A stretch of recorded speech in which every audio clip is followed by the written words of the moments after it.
Hello and welcome to episode 4 of our little podcast here. If you missed last fortnight's episode, we had a lovely interview with Toby and Eclair, who used to be the organisers of EU COTS, or two of them. We had a very interesting interview with them. So if you haven't listened to episode 4 and you're interested in the history of COTS and what's happened recently with the Wargaming takeover, please do go back and check that out, because it was a really cool interview. But now we're sort of back to normal. So we're going to be doing an episode which has got a few different topics in it. So I wanted to make this a bit of a Q&A episode. So we're going to finish up with a bunch of questions that people have asked via Discord. But before that, I just want to run through a few little topics. So we're not going to be spending a huge amount of time on this, but there's a few things going on at the moment in the game that I just wanted to cover off. And as usual, I am joined by my excellent co-hosts, Painezor and Killerbin. Hello. Painezor is the squeaky one. Killerbin is the sensible one. There you go. So those two are going to be joining me as we go through this. And we're going to cover off clan battles, ranked brawls, the 1v1 mode that's in the game right now, the graphics changes, which are currently in PTS, and I think all three of us have had a good look at that, so we should be able to run through what we think of that. And then, as I said, we'll go through some of your questions. So let's kick off then with clan battles. I think all three of us we've all definitely played clan battles. Certainly Killerbin and I have done quite a few clan battles. Painezor, I think, has done a fair few, both for your clan and as a merc as well. I haven't merced yet. I've been looking at merc, but nobody ever wants me. Nobody ever wants me. Every time you're available, we have enough. That's true, actually. The merc system's actually really handy, because if you're in a clan that has, say, 8 active players, and all 8 turn up for a session, the spare person doesn't necessarily have to sit on a bench. They can actually go and look for another clan, which is really cool. I really like that system. It adds a lot of flexibility, and a couple of times we've had sort of 6 people for the second team, and it's actually really, really handy to be able to go into, say, like the Help Me Discord or the COTS Discord and say, is anyone around? Have more will travel. Exactly. Well, you say that. You say have more will travel. Yeah. But that's really the main topic here, isn't it? Is the restrictions. So today, Wargaming have very kindly given us 2 days warning. So we were a bit worried, actually, about when the restrictions would actually be announced. But they have done a good job, and they've actually announced it ahead of time. So just for those of you that haven't read it at the time of listening to this, the restrictions for clan battles starting on Wednesday this week are going to be no more than 1 Mogador, 1 Alaska, or 1 Alaska B. Something that Killerbin said yesterday during clan battles was, wouldn't it be funny if they restricted Alaska but forgot to restrict Alaska B? But they haven't. They've remembered. So yeah, no more than 1 Mogador, Alaska, or Alaska B. And Musashi and Georgia are completely banned. That's an odd one. I don't think it is. Well, I mean, completely banning. I was expecting one or the other. But when you think about it, because you've only got 2 battleships, there's plenty of teams running 2 Musashis, and we've seen the occasional team running 2 Georgias. Most teams are running 1 of each. So you can't really restrict the numbers, because if you say, oh, no more than 1 of each, then that's not going to solve the problem. Well, no, but what you could have done is you could have just had a blanket ban, like go full COTS rules. Ships that are unavailable cannot be used in clan battles, and then you would have solved 3 of these problems. Well, that's the thing. Is that the one unobtainable ship that is non-restricted now, it's in Jean 2 Bart. actually. You got Jean Bart, you got Kronstadt, and you got Benham. Black. And Black, yes. The Black, I'm sure I wouldn't be surprised if we see Black return after this season. Tons of them. Yes, but right. Return. Okay, yeah. Yeah, but we're playing at the level where the players in that bracket are more likely to have them. That's true. Yeah, that's true. It's really interesting, though, because at that level, and we've been saying the whole way through when we've been talking about, what are the restrictions going to be? One of my concerns was that the kind of comps that you see fielded at the higher end of the ladder, as it were. So in currently it'll be in like Typhoon and Storm. Maybe actually quite different to what the clans down in Gale and Squall are running. Oh yeah, absolutely. Like you yourself said that someone told you, "Oh, we've been seeing loads of drakes." Loads of and we're drakes. like, we haven't seen one. Haven't seen a single drake. No. So I was a bit worried that, okay, are there more clans down at that kind of more random end of the scale? In which case, is the data gonna basically say everyone's just bringing random builds, it's fine? But no, apparently either these are the majority ships or Wargaming are paying more attention to the higher end of the ladder. Yes, I know. It was definitely in the COTS Discord. I think it was Droid, I'm fairly certain, said they were aware of the higher end's proclivity towards fast gunboat DD teams, and Mogador being the focus of that. Yeah, With Mogador being restricted, though, does it solve the problem? No. Well, it first doesn't. of all, let's just recap. Well, what is the problem they're trying to solve? The problem they're trying to solve is that every team is bringing the same lineup. Yes. That's the problem. I think of it as the Venezia problem. Hmm. Or you could call it the Graf Spee problem, if you want to go back to the Tier 6 season. Because what naturally happens with this kind of competitive mode is the top teams are all looking at what each other is bringing. They're not just sort of merrily pitching a bunch of random ships and pressing battle every time. They're actually paying attention to what the other teams are doing. And that always leads to the teams bringing the same comp after a week or so. Every single time, because they're trying to counter each other. And so you bring a bunch of ships which counters the same ships that you are playing. It's the only way to do it, unless someone comes up with a bright idea. Oh, we could use these ships to counter those ships, and then everyone switches. And it kind of, you can actually see it in the first few days. You sort of penduluming, is that a word? Sort of flick-flacking backwards and forwards. Yeah, I don't know. Flick-flacking backwards and forwards between... that's a great word. Oscillating backwards and forwards between different groups of ships. And it sort of gets closer and closer to the center until you end up seeing what we've been seeing in the last couple of days with, say, I don't know, like 2 Mogadors, 1 Jutland, 3 Alaskas, or 2 Alaskas and a Kronstadt, and Musashi and a Georgia. Something like, those kind of things. This is just inevitable. So, coming back to the question of does it solve the problem? I think no, not really. It shifts the problem ship from Mogador, Udaloy, Tashkent, and Kitakazi, and Jutland, and but Jutland and such is less of a problem because they're not as like a lot of the problems people have with the Mogadors was they get to places so quickly that you cannot position accordingly to respond. They're at the caps, they're at the choke points before your slower, more universal destroyers can get there.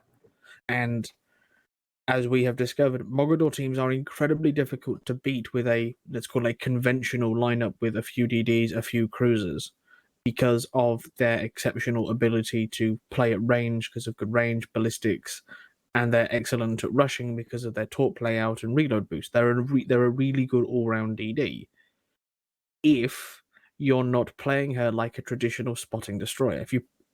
There's essentially a way it's like, how do we fit 5 fast light cruisers into our lineup? You take Mogadors, you take Udaloys, you take Tashkents. Yeah, they're ultra light cruisers essentially. And it's like we've come across, like in Throw, not all Mogador, but mostly Mogador lineups that just do that kind of Russian scatter thing where it's like trying to squash flies. And we've tried a few different approaches. We've tried, I think, blobbing most often, and you can't because you go into it with best intentions. Like, right, okay, we're going to focus the lead Mogador. Someone is going to target that Mogador with the like quick command, and everyone shoots that Mogador. But within like 3 seconds, that Mogador's been smoked or turned around and run away, and another one replaces it, and suddenly it's just pandemonium. And one of your poor little slow destroyers out the front, it just gets nuked, and then you can't catch up with them, and they just scatter. And if you do the opposite, where you go to both sides of the map, then it just makes it worse because they whittle you down even faster.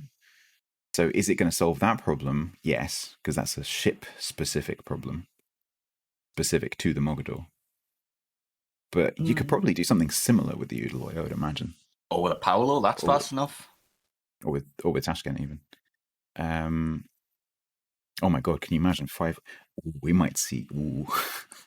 We might see 5 Paolo lineups. I'd rather fight 5 Paolos than 5 Mogadors. The thing is, we've come. How many Mogadors do you need to perma-smoke? I mean, how many Paolos do you need to perma-smoke? I mean, it's sort of the logic of one of your capital ships will die, but you hope that the rest of your team can take at least 2 to 3 of the Paolos with them. Mm-hmm. Yeah. I think we might see some people trying that.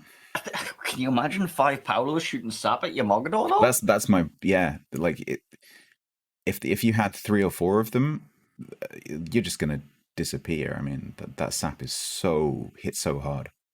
And if they needed to, like 4 Paolos can like go halfway across the map in the smoke.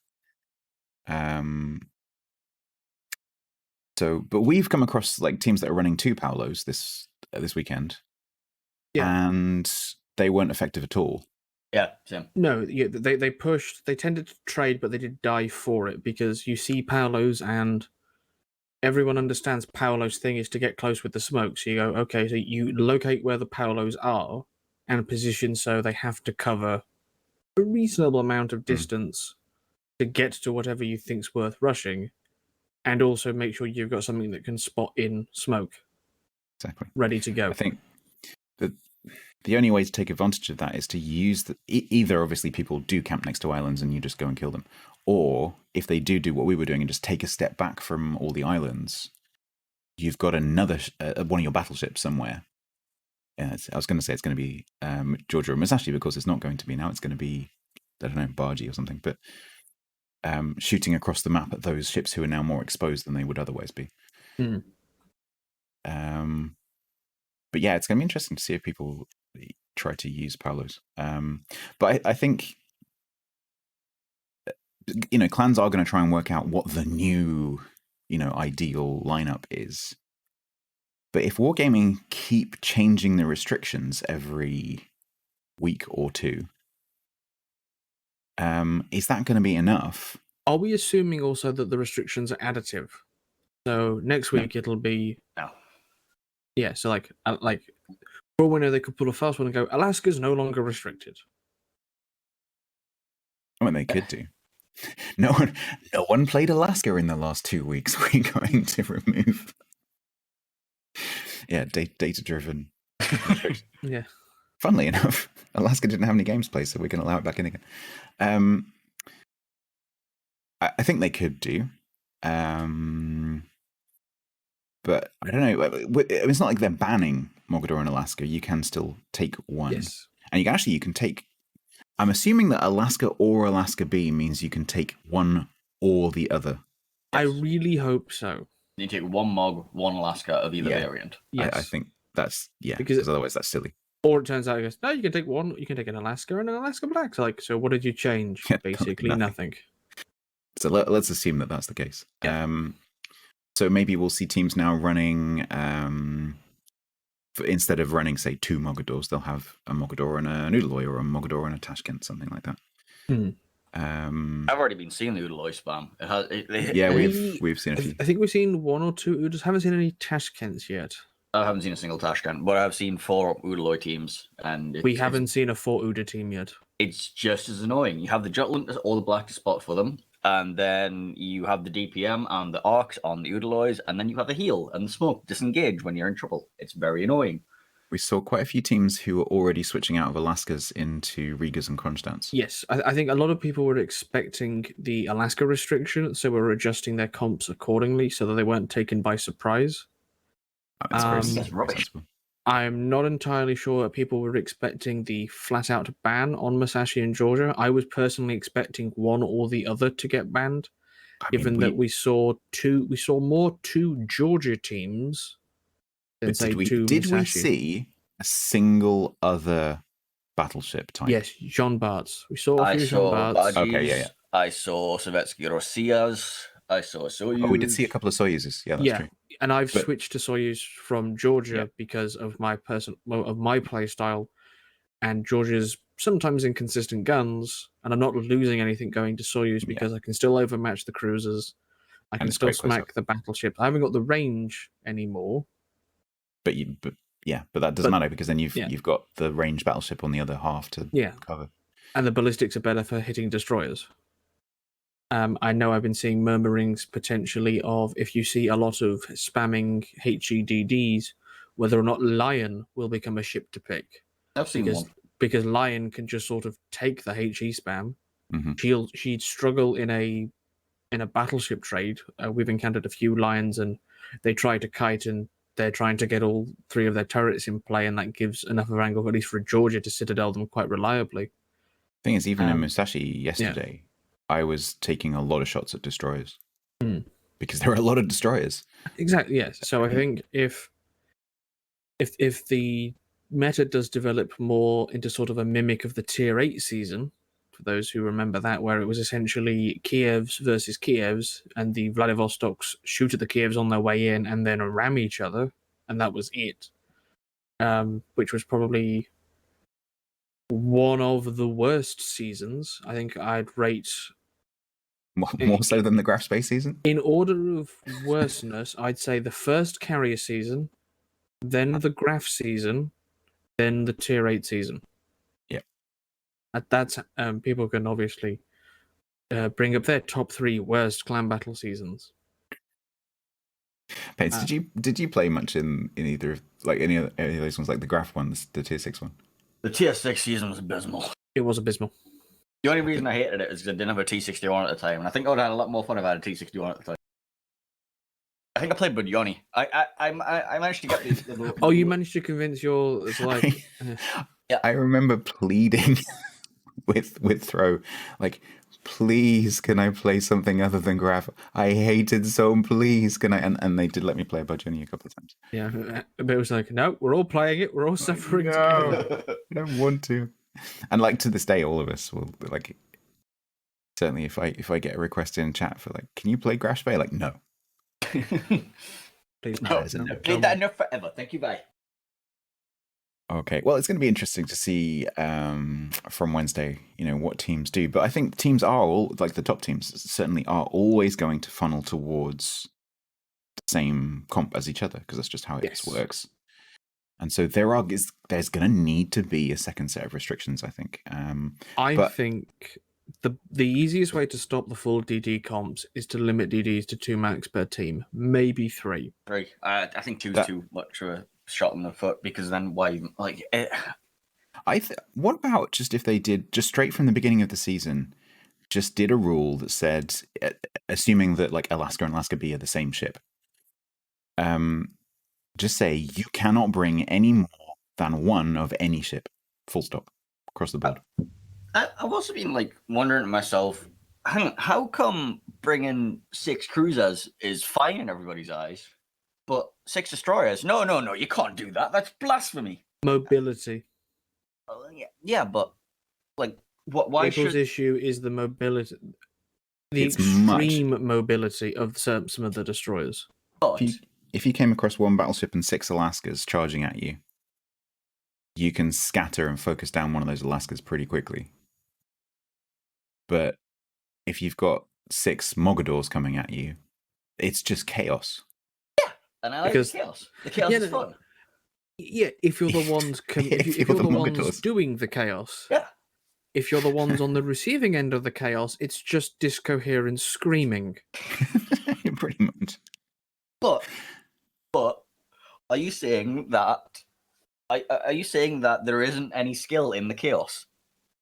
Well, this is it. So if you let that run for long enough, does it mean that all teams would eventually start running just all destroyer lineups? But if they all run all destroyer lineups, then it maybe then settles back into some kind of mixture. It's kind of interesting. Like, I suppose it would end up being like the Kiev season. Yeah. When most teams are running a lot of them. But I don't know. I think this like gradually introducing restrictions during the season, it adds some It's a variety. step in the right direction from Wargaming, who have never previously shown much interest in balancing the competitive scene, other than the flavor of the month ship gets nerfed a week after the season ended. Yeah. Yeah. We don't see anything wrong with Venezia. Slam! Oh, wait. Yeah. Yeah. Let's see, it's fine because she's not performing very well in randoms. Yeah, but she's really, really good in comp. Which, the only, but Again with Petro. Petro's release was like almost perfectly configured for competitive gameplay. I was about to make a big rant about how Venezia wasn't the actual problem. The problem it was just the most effective thing to deal with the actual problem that season. Yes, absolutely. Yes. The actual And problem being carriers. in case it's not obvious, is carrier spotting. Yeah. Starling could tank it, Venezia could hide from it. Yeah. Those were your options. And the Starlings could, if you got lucky, try and snipe the carrier. Okay. Well, we'll watch this with interest, and maybe in a fortnight we'll revisit, because of course the season will still just about be going on, so we can do a little bit of a recap and see how it's worked, and maybe guess what they'll do for the next clan battle season, because obviously this is gonna either they'll drop this restrictions stuff or they'll develop it in some kind of way.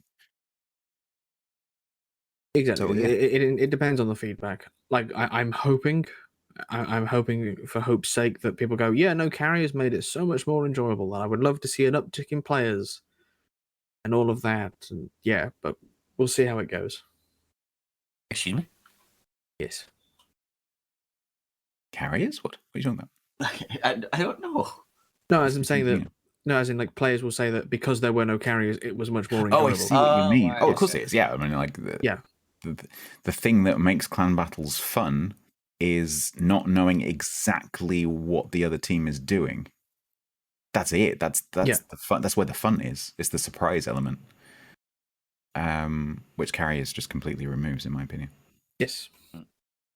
So yeah, I think that's going to be pretty much universally, maybe apart from the odd carrier main here and there, it's going to be universally agreed that yes, this season is better because it doesn't have carriers, and I think pretty much everyone is enjoying it, apart from the odd Mogador lineup.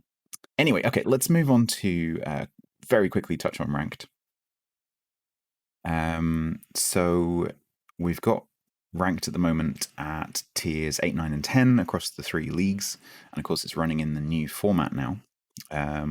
Although something that keeps occurring to me as we're talking about ranked on streams and whatever is that the ladder, for want of a better word, has changed.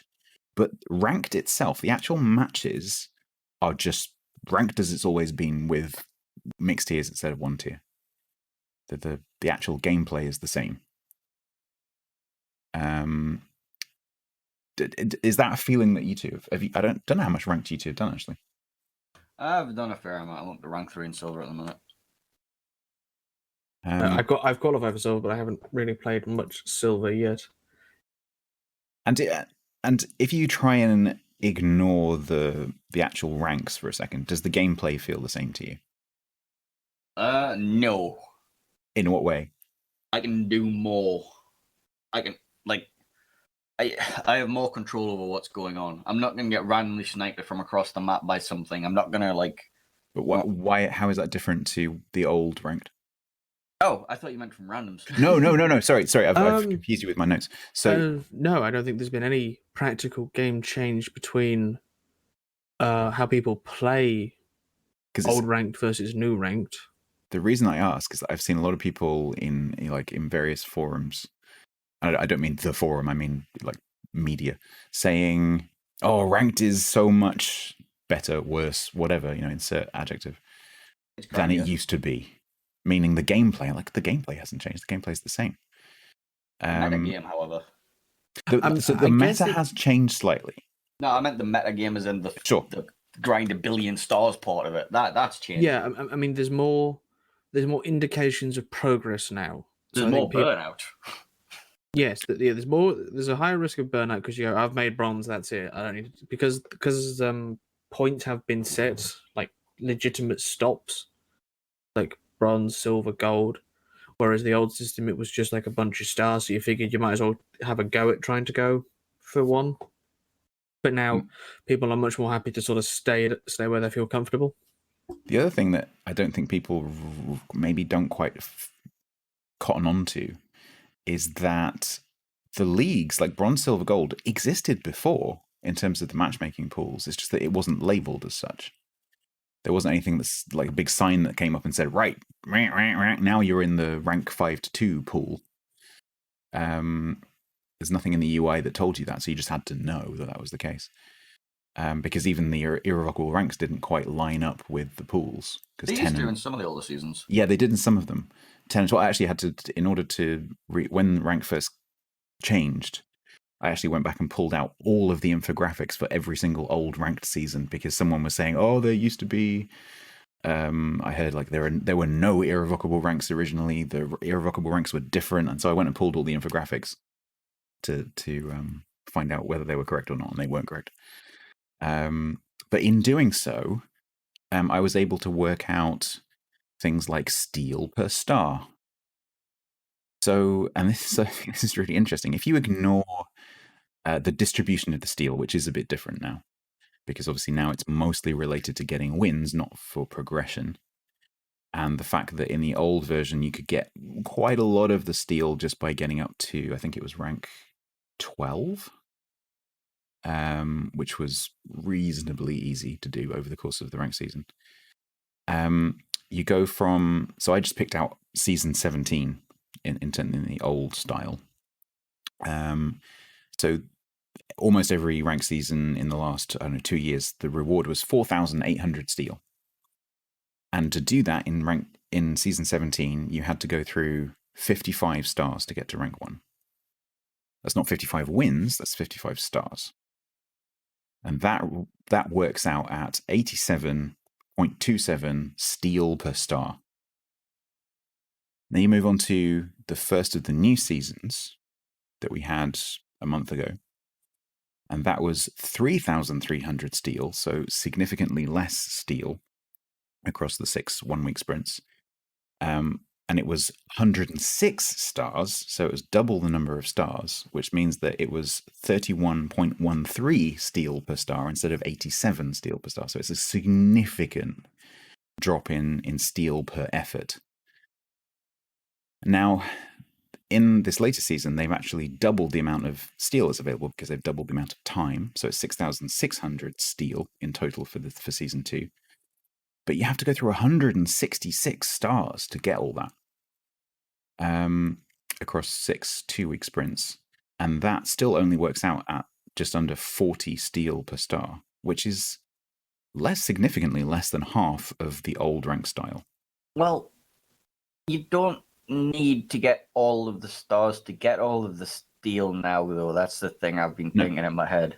Is if I make the push for Gold League, then it doesn't matter how badly I perform once I'm in Gold League, I'm going to get 1,000 steel as long as I eventually get the wins. I don't actually have to save my star. I don't actually have to do any of that. I don't have to care about the star saving crap.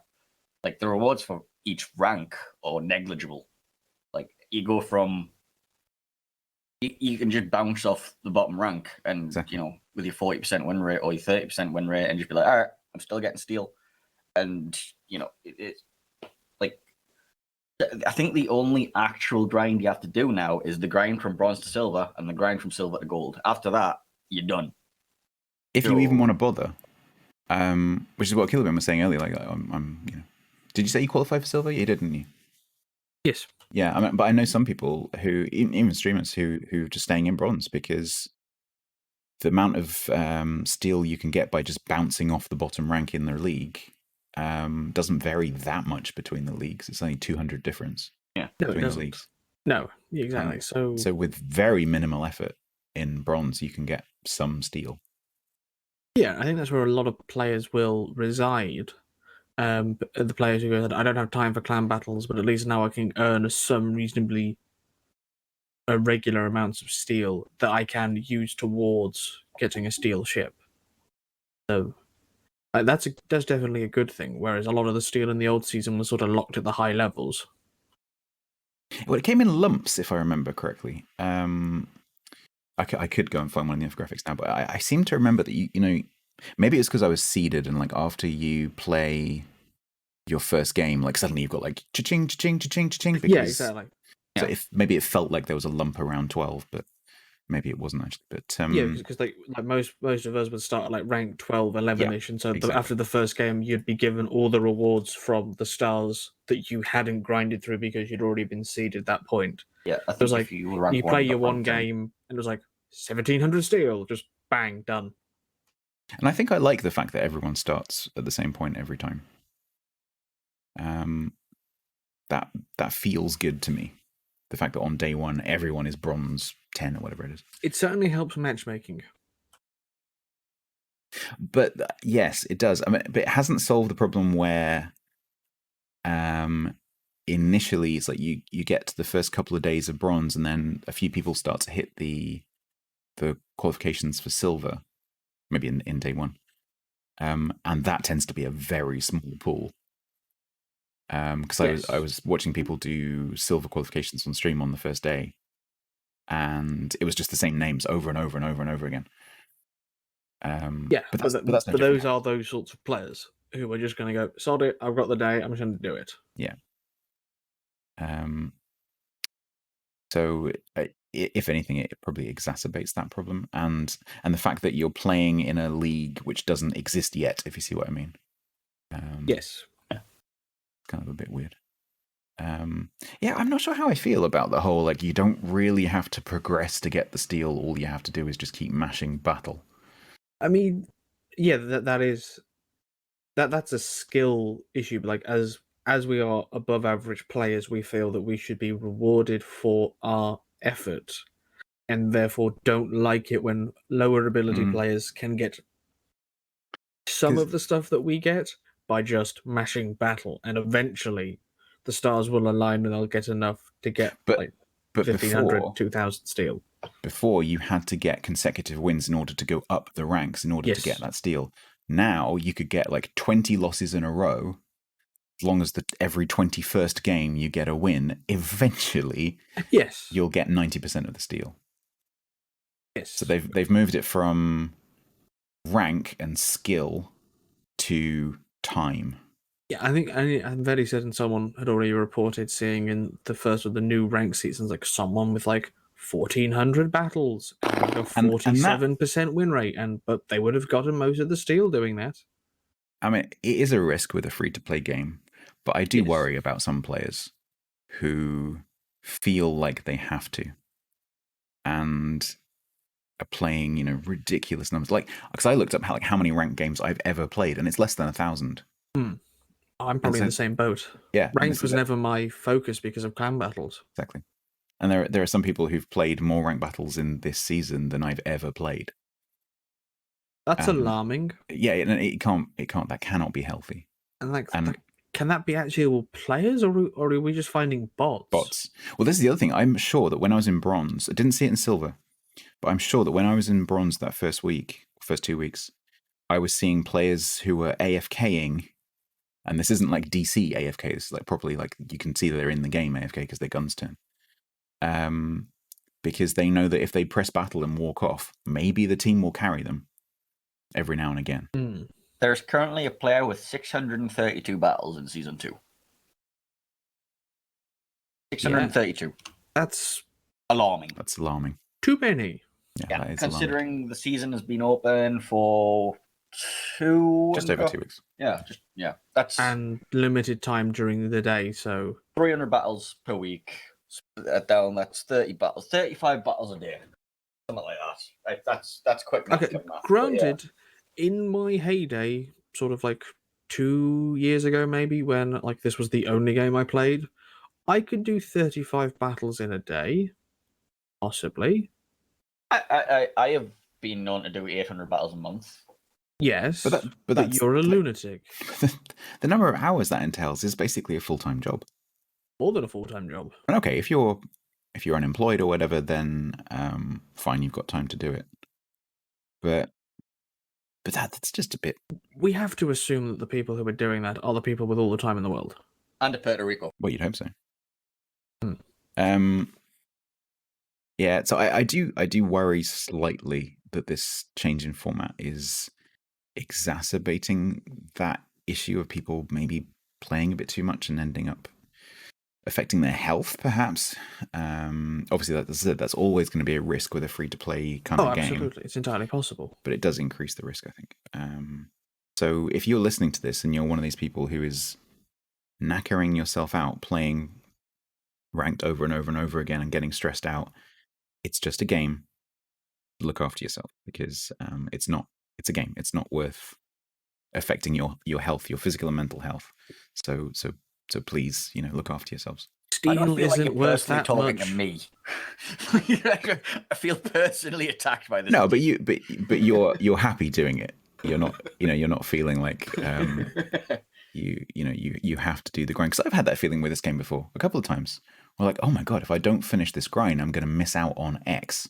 Which whatever that rolls happens really to be. well into our next section with the upcoming Brawls and just the sheer amount of stuff that there is available right now. I mean, Yeah. it's a double-edged sword. Loads of stuff to do in the game, not enough time in the game to do all the stuff. Because right now, what do we have? We're going to have overlapping Brawls, clan battles, ranked, random battles. We're about to get the April Fool's mode in probably soon, because it's being tested on the PTS. That's It's a lot of stuff. Yeah. And this is, we never, like, if you go back a year even, we never used to get overlapping ranked and clan battles. We did actually, didn't we? We did. Yeah, we did, yes. But it was a sort of the case of when clan battles started, a lot of those players didn't play anywhere near as much ranked because they were doing like 12, 15 clan battle games a day for the 4 days it's on a week. But if you look at the language that Wargaming are using around ranked now, it sounds like they want to have it up way more than it's down. So they're looking to make it not permanent, but, open a significant proportion of the year. And I think appealing to those players who don't have the time or the inclination to do clan battles, I'm in favor of them being able to earn steel. That's because ranked is still The daily logging gives you steel. Yeah, exactly. So, but it's a tiny amount. I think someone figured out how many days you'd have. It's like how 6 years or something stupid. Yes, it's ridiculous. It's 40 steel per day plus the clan bonus of another 6 steel, so 46 steel per day. If you do the daily 6 steel, wins. it's 10% before. Is it? All right, I thought it was 15 for some reason. Anyway, I wish it was per day. Like, so that'd be 100 days to get you 4K steel, ish, right? Yeah. So if you play for 3 years, 3 years, and never miss a daily steel, you can afford, I don't know, Stalingrad maybe. whichever steel ship is available in 3 years' time, which of course we don't know. yes, And if we did know, that would it'll be still anyway. be Stalingrad. Stalingrad will never leave. That's true. Yeah. So I just, to me, I think, as long as the steel that's coming out of the time that you put in is roughly the same between ranked and clan battles, that sounds okay to me. Yeah. But this is the truth, that if you're a clan that plays successfully in clan battles and you get up to, say, Typhoon, steel is really easy to come by in clan battles. Yes, absolutely. Feels really easy to come by in rank too, but Yeah, but not as much. The ratio of effort to reward is heavily in clan battle's favor, provided you meet the prerequisites of having a team, having coordination, and being able to play to at least storm level.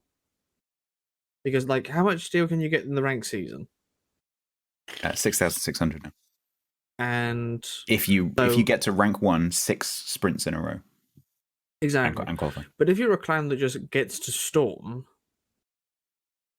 and you get your 30 wins in Gale, Squall, Gale, and Storm, that's about as much steel. I think it's actually slightly more. Plus, you're getting all the other things. Granted, it's not doubloons, but it's good camos, good signals, that sort of stuff. And I'm guessing it will probably be less time. It's more social. Yes. And therefore, I think most people probably enjoy it more. Yeah. Because So- at least in clan battles, you hope you can rely on your teammates to not do something incredibly stupid. which is a fantastic segue back to Yeah. Brawls again, because of course this Brawl that we've got now, which I'm thinking of as the replacement for Ranked Sprint. Yeah. The format is slightly different, but I think that's what it's designed to replace. Is 1v1. Yes. And last time, I think it was almost unanimous that 1v1 Ranked Sprint was pretty amazing.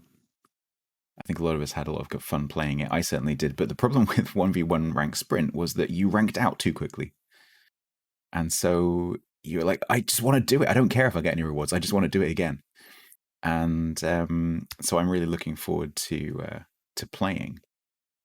However, just before we were recording this, I just opened Mr. G's channel just for a few minutes just to watch, and he was doing his first 1v1 match, and he was in Champagne, I think, and he was against a Akizuki, if I remember correctly, and it was epicenter, and it was two brothers. And he spent 10 minutes sitting on a cap line, like between two of the rings, just going 2 pixels forward and 2 pixels backward. 2 pixels forward, 2 pixels backward, just to keep, alternately capping the rings. As this other destroyer on the other side of the map somewhere did the same thing. And he was just like, this look of boredom on his face. Yeah, no, that map in that mode in 1v1 doesn't make sense. I know what Wargaming were assuming. Everyone will just charge middle. And it'll be over really quickly. Like, no, people want to win and they don't want to roll the dice, as it were. I could have told you 1v1 doesn't work in epicenter after that Pepper's tournament. Like Pepper's tournament exactly. a while ago. Like I remember being one of the participants, and I was in a French DD. I can't remember which one. It doesn't really matter for the kids' point. And there was another French DD somewhere on Big Race, and I'm well aware that we're being casted at the time, and it's content and blah blah blah blah. And it's like, all right, I can sit here and have the most boring game in the world and force several hundred people to watch this, or I can go YOLO something. That's it. Yeah, I remember casting, and we had a couple of matches where the gameplay in terms of capping and counter capping and anticipation of what the other guy was going to do was unbelievably good. Like the skill involved in doing that and like just managing your points was incredible, but it was the most boring thing I've ever seen. Like watching these two ships who don't spot each other for the entire game, just counter capping each other's rings. And if you've got a couple of good players who go into that situation, of course that's what they're going to do. So yeah, but the question is like, so is epicenter good for 1v1 in any of the maps? I'm not sure. I don't even know what the map rule is. Maybe no, neither do I. But I mean, like if it was let's say ocean, like the opposite end of the spectrum. At least in ocean, the problem lies when there is an island blocking the ring. Yeah. If you can't get around an island without leaving a ring, there's a massive problem because you can never get to each other naturally. If it's on ocean, you can at least sail around the ring, be in the same ring of them, eventually catch up to them one way or the other and start the fight. But when there's islands blocking it, one user is going to lose points, and then it just becomes, okay, all I have to do now is run away from for the next 3 minutes, 10 minutes, 15 minutes, however long it is. The one I quite liked from last time was the overlapping rings. It was in the 3v3 as well, where you had caps like you get in the AB cap in Sea of Fortune, where you got the B cap inside the A cap or whatever it is. That worked quite well, I think. But epicenter with the independent rings is always going to result in that trying to like point manage and counter cap, which not a great idea. I understand why they were doing it because they're trying to like Killerbin said, they're trying to force the players into the middle. But most players are not going to want to rush, depending on what ship they're in. They're not going to want to rush headlong down the channel.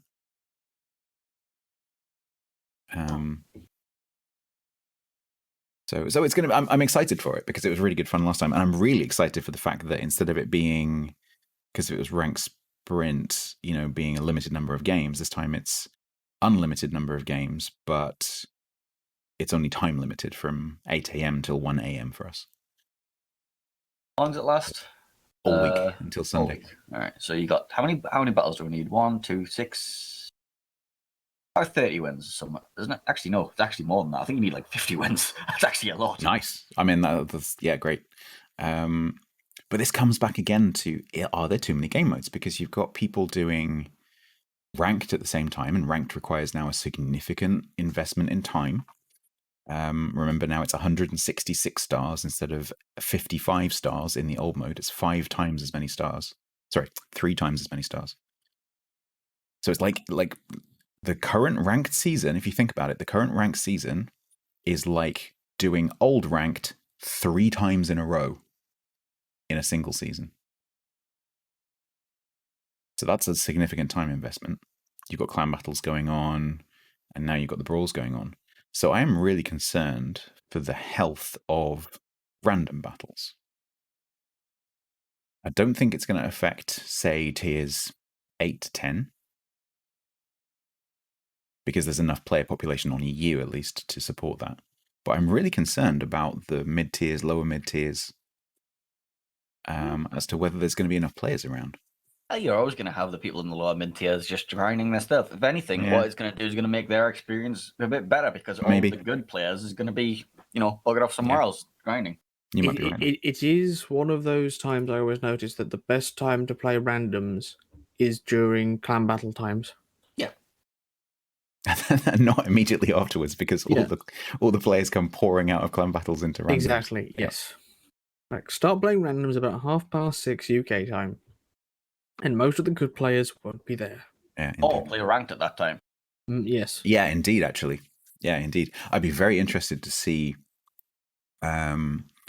graphs, or I don't know how you would draw it, but basically graphs of non-clan battles players' win rates at different times of the day for ranked.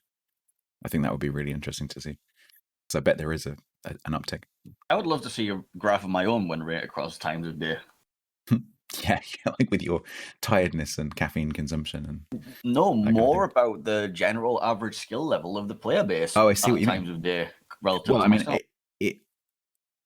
like all of us stream at roughly the same time of day, so we stream from sort of mid-evening through to early morning, really, and you definitely see in UK time, maybe like after about midnight, 12:30.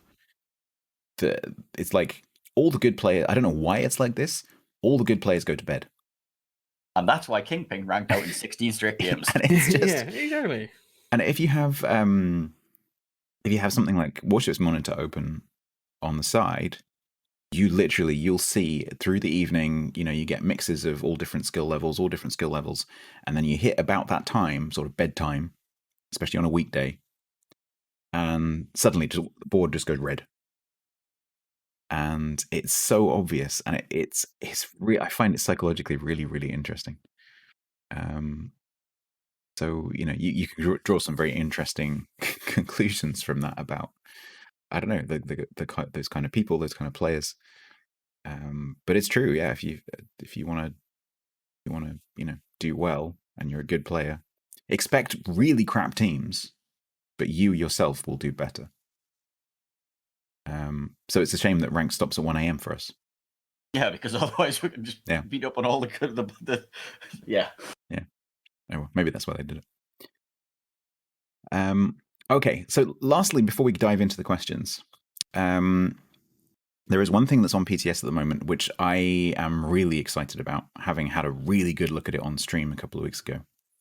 And that is what I'm probably assuming is the final tranche of graphics changes in this current sort of rework that they're doing of the graphics. So we've had reworks to do with the lighting in port and in game. They've moved over to HDR technology. We've had recently, in this patch, we've had updates to the water, and we've had updates to land surface kind of textures. And that's looking great, apart from the moving water surface thing, which we've talked about before. But but now on PTS, there's some updates to, you can call it like ship-related graphics. So it's things like muzzle flashes and the lighting when shells hit things. Combat effects, basically. Combat effects, yeah, that's a very good way of putting it. AA tracers and AA explosions, the flak explosions. Effects when ships have floodings and fires when you hit a citadel. And we tried it out on PTS a couple of weeks ago, and it looks, if you haven't seen it, it looks phenomenal. Like the art department in Warships every single time kicks it out of the park, to mix my metaphors. And this is no exception. It looks amazing. So I'm really, really excited. Just to go through a few of them, the flak bursts now look way more realistic. They still keep the same kind of effect where you've got the orange center for normal flak burst and a red center for Def AA flak burst, but they just look so much more realistic. The AA tracers are colored and actually give you the information about sectoring and Def AA a lot more visually, but also just look better somehow. I'm not entirely sure. I can't really describe what they've done, but it just looks better. I describe it as the most significant graphical change the game's ever had, and probably ever will get, unless we ever see some sort of World of Tanks style redo. Which, if I remember correctly, was like an engine change. Yes. It's like a fundamental. Yes. So yeah, they might do that one day, but not yet. So yeah, it's going to look amazing. Interestingly, it gets rid of that glitch that I have, and I know a few other people have, where your shells look like they've got wings.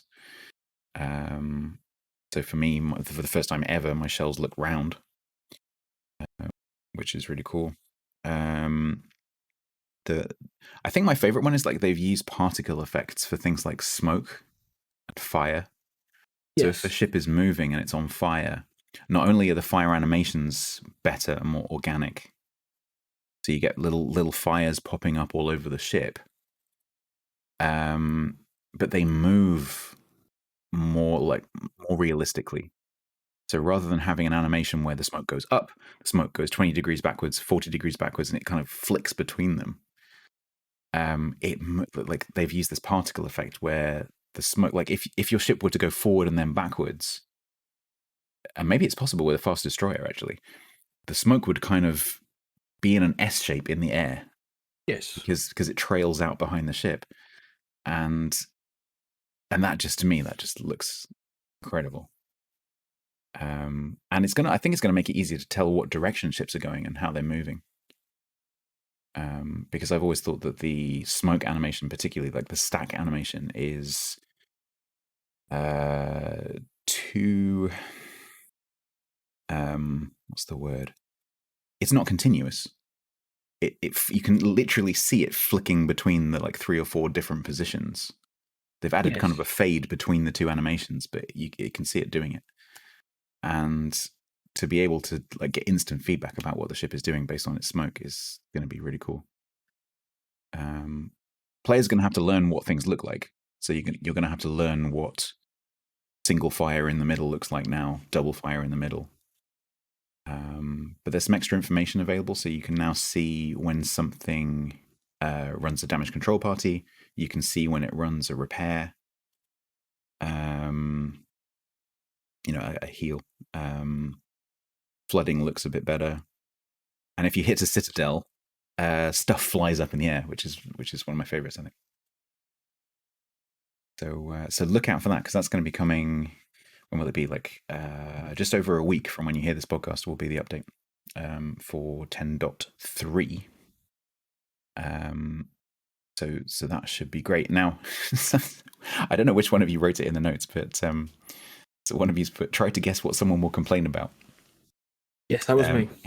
But it's so right. I mean, like, this is I don't think there was anything about those changes that I didn't like.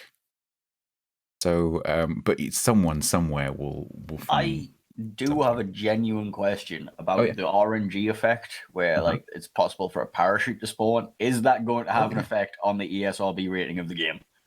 Yes, the parachute thing. Yeah. It, like, Because there So- are people at the end of the parachutes. yes. So they land So in the water and disappear. in case you don't know what Painezor's referring to, so the game's ESRB rating, so it's basically like its PEGI rating. So its ESRB rating is currently 7. And the reason that it's so low is because there are no people shown in combat. So there's no humans running around like you might get, say, in War Thunder, where you can actually see the crew. You can see the crew in port sometimes, but in battle, you never see anything. And if you look inside the plane cockpits, they're empty. But this 10.3 change adds parachutes with actual people hanging on the end of the parachute. And so the question is, does that raise the ESRB rating of the game? It's such a minor thing, but legality is also just, it's like so much legal red tape and loopholes and all this kind of crap that it genuinely might have an effect on the game, on the player base. And just like some random guy, he's like, oh, I've got a great idea. Let me just do like a little Easter egg and put a parachute there. It's going to cost the company billions of dollars. It's not really, but you know. I don't think it will. But I mean, what would it go up to? It go up to like 12 or 13 or something. But and to be fair, there's enough Azure lane stuff in there with the that should really raise the ESRB rating anyway. But you know, yes. Oh yes, the various shell tracer mods. I don't think that's what Painezor was referring to. That's not what I was referring to. I was referring to like Commander Nelson and to Yes, there's special perks. Yeah, no, that is true. Like, I'm surprised that hasn't changed it. But yes. Yeah, I mean, you could make the argument that because the figure has parachuted out of a plane and is therefore falling to safety in the swirling ocean. We all know people are going to start shooting at parachutes. That will imply that every single plane that didn't have the parachute this is the thing. Is crashing into the ground. With the first thing I looked for when I saw that parachute effect, the first thing I looked for was, does it happen every time a plane gets shot down? And the answer is no, it doesn't. It's just occasionally. So yeah, that is actively implying death. It is. So yeah, it's going to be interesting to see if the ESRB rating goes up. I need to ask Wargaming actually. Does it? Have you considered the effect? I did already, and I didn't get a reply. Oh, you have. Okay. If enough of us ask, maybe they'll reply. But because I don't know how long that would take to actually take effect. Because I don't know how often they have to actually recertify. But yeah, it's an interesting point. But yeah, look out for those changes in a couple of weeks when the patch comes, because or in a week when the patch comes, because it's going to make the game look massively different. But it's very subtle, because obviously we've already got the water changes and the land changes and everything else. It's just the icing on the cake. Yeah, I think this is I think one of the things I did notice on PTS that I don't know if they're going to change in time is the shell graphics seem to be the same size. Oh no, this thing that we forgot to mention. Yeah. Go on, main battery and secondary battery have fixed sizes. So how do I know? Because if I'm playing a match at tier 8 and there's an enemy Vanguard and an enemy Cossack on the enemy team, and I see 8 AP shells coming towards me, I don't know which one's which. Is that the Cossack, and therefore I don't care? Or is it the Vanguard, and I'm about to explode?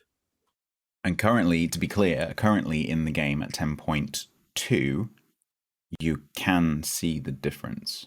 You have to be looking very carefully at them, but battleship shells do look bigger. Yeah. I mean, I understand why they would do that, because obviously that's going to save a lot of resources if they can use the same sprites, but yeah, but things like how many players in the general player base, how many players are actually going to use that information? Subconsciously, hundreds, thousands, millions. Yeah, like it's, oh no, big shells coming, or oh no, steady stream of small shells. You can just ignore that.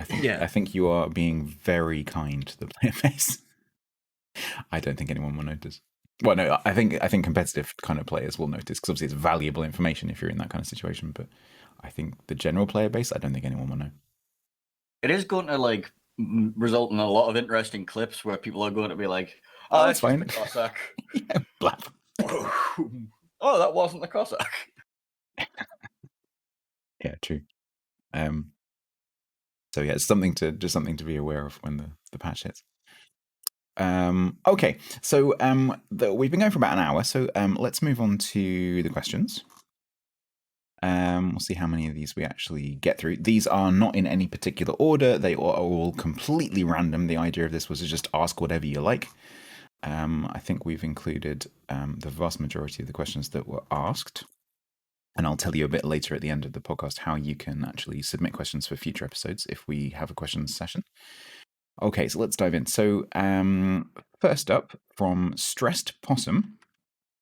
Possum asks, is the lack of CVs in competitive temporary? Now, I don't know what Possum is specifically referring to in terms of competitive, whether he means clan battles or whether he means tournaments. I'm assuming it's clan battles. What do we think? Short answer, unfortunately, probably. Yes. Wargaming have mentioned several dev blogs ago that they're still working on interaction changes between DDs and CVs, and I think they want to see how that all pans out first before they bring it. That's why we've got an odd tier season, because every time we've had an even tier season, there's like even the tier 6 season for 2 CVs, and like I think it's just specifically they want to have some time to test something internally. Wouldn't know what exactly because they haven't really updated or said anything recently, but I think we're going to be seeing them again, unfortunately. But enjoy your respite while it lasts. Well, I mean, if they really wanted to, they could, after this tier 9 season, if whatever it is they're working on in the background, assuming they are working on something in the background, if they wanted more time, they could obviously then run a tier 7 season, which would give them Belfast an extra for everyone. Well, yeah, but then there's the new restrictions. Belfast. But then they could easily say no Belfasts right from the beginning, or one Belfast. Yes. Because I think once they've got data from this season, they could easily apply that to kind of guess which ships are going to be most popular, and then just restrict them to one of each. I think that they have their tools at their disposal. They have CST. They have people who can tell them these things in advance. I'm assuming I'm assuming they have a good working relationship with. But cast your mind back to the interview that we did with Eclair and Toby, and one of them, I can't remember which one it was, mentioned that they did the focus group with the top clans, and none of them thought that Petro was going to be a problem. And of course, in the last COTS, it was a massive problem. Yeah. So, even that's not foolproof. No, that is true. But yeah, are we going to see CVs back? Yes. I can't see Wargaming removing one of their pillars of the game from their point of view from clan battles. That's just not going to happen. In terms of King of the Sea now, they've assured the players that there aren't going to be any CVs in the next King of the Sea. Whether that will continue, I guess, will depend on whatever they're doing with clan battles, and if they do introduce some spotting change or something, maybe that will filter through into King of the Sea. Yeah, I think for most competitive players, the response is, we hope that it's not temporary and they will remain out for a while. Like, the heart hopes one thing, the mind acknowledges the other. Yeah. Presumably, when they do the end of season surveys and stuff, which hopefully everyone fills in, they will be able to see that generally the player base is happier with the tier 9 season. Joke's on you. Next season, they're going to bring in the alternate carrier lines, and they're going to be at tier 7, 9, and 5. Yeah, absolutely. And there's no escape. Oh my god, I can see Reddit now. Yeah. Okay. Yeah, so Possum, enjoy the respite, because it's probably temporary. But there might be something that they're working on in the background, which is why they've chosen tier 9. Okay, Freezer Assassin asks, how do you think the game or player base would change or benefit from proper tutorials or training scenarios? It seems to me there is an over-reliance on outside resources or content creators to distribute basic game mechanics and knowledge, especially given how small the part of the player base that engages with those things are. Absolutely. I think it would be amazing. And this goes back to this thing that I've raised the point of before. If we had some sort of basic Lua scripting and customizable, like a complete rework of the training room system to have custom game modes where you could have things like CV tutorials for people. Like, you know what I mean? It's like, this is how, like, strike these ships with your rocket planes. Make sure to bloody do this and that. Use your radar to get rid of this smoke screen, like the cruiser and the smoke screen. That kind of things. Like, you could have custom tutorials and that. But I think, like, yeah. I found it very eye-opening when I tried to do my Zero to Hero series a couple of years ago, going through the beginner experience, because the tutorial, in inverted commas, is literally like, this is how you shoot your guns, this is how you go forwards and backwards and turn left and right and drive into a cap. That's literally it. And then you're dumped out into the port. And okay, things are introduced gradually. I love the account levels thing, where things are gradually introduced. I like that because the UI is overwhelming otherwise. But there are, you know, the How It Works videos, which are excellent. I really like those How It Works videos. Believe it or not, they are actually in the client. Yeah, good luck finding them though. But you bloody can't find them. So when you get a new player rank, last time I checked, or player level, or whatever you call it, last time I checked, the video is there in the description of what the level does, but it's really hard to see. So it's not like, it doesn't put it in your face.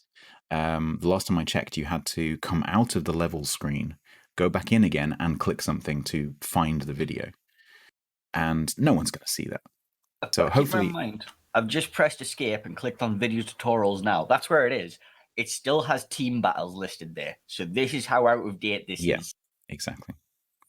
I would like to see, and I'm sorry, Wargaming, to compare you to your competitor, but War Thunder's tutorials, having just started playing War Thunder's tutorials are excellent.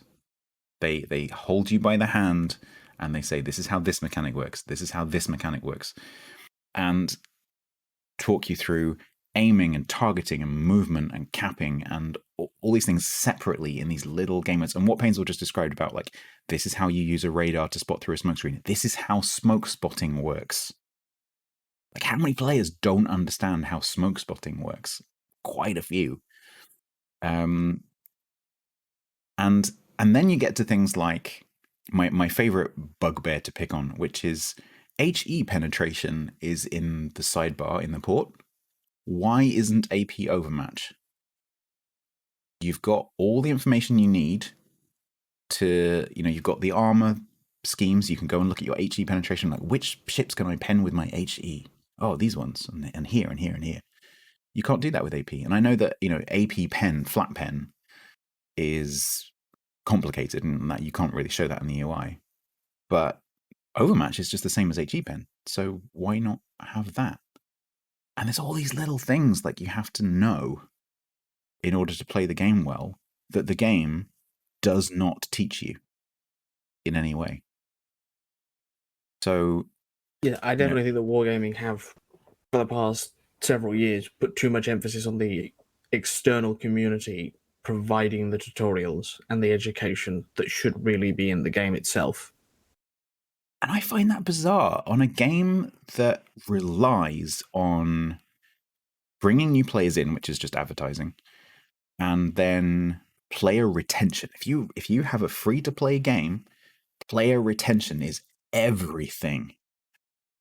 And to not properly teach your players how to play the game it's just stupid. I don't get it. So yeah, it frustrates me no end that we see people coming into streams particularly and asking really basic questions or showing that they don't understand a really basic mechanic. And it's not their fault. It's not their fault at all. They haven't happened to have found, iChase's video on this, that, or the other, or, whatever it happens to be. So yes, Freezer Assassin, there would be a massive benefit. And obviously you could say something like, oh, well, Wargaming aren't going to make any money off that, but they are. Because if players know how to play the game better, they'll enjoy it more, presumably. And then they'll stay more and they'll spend more money on the game.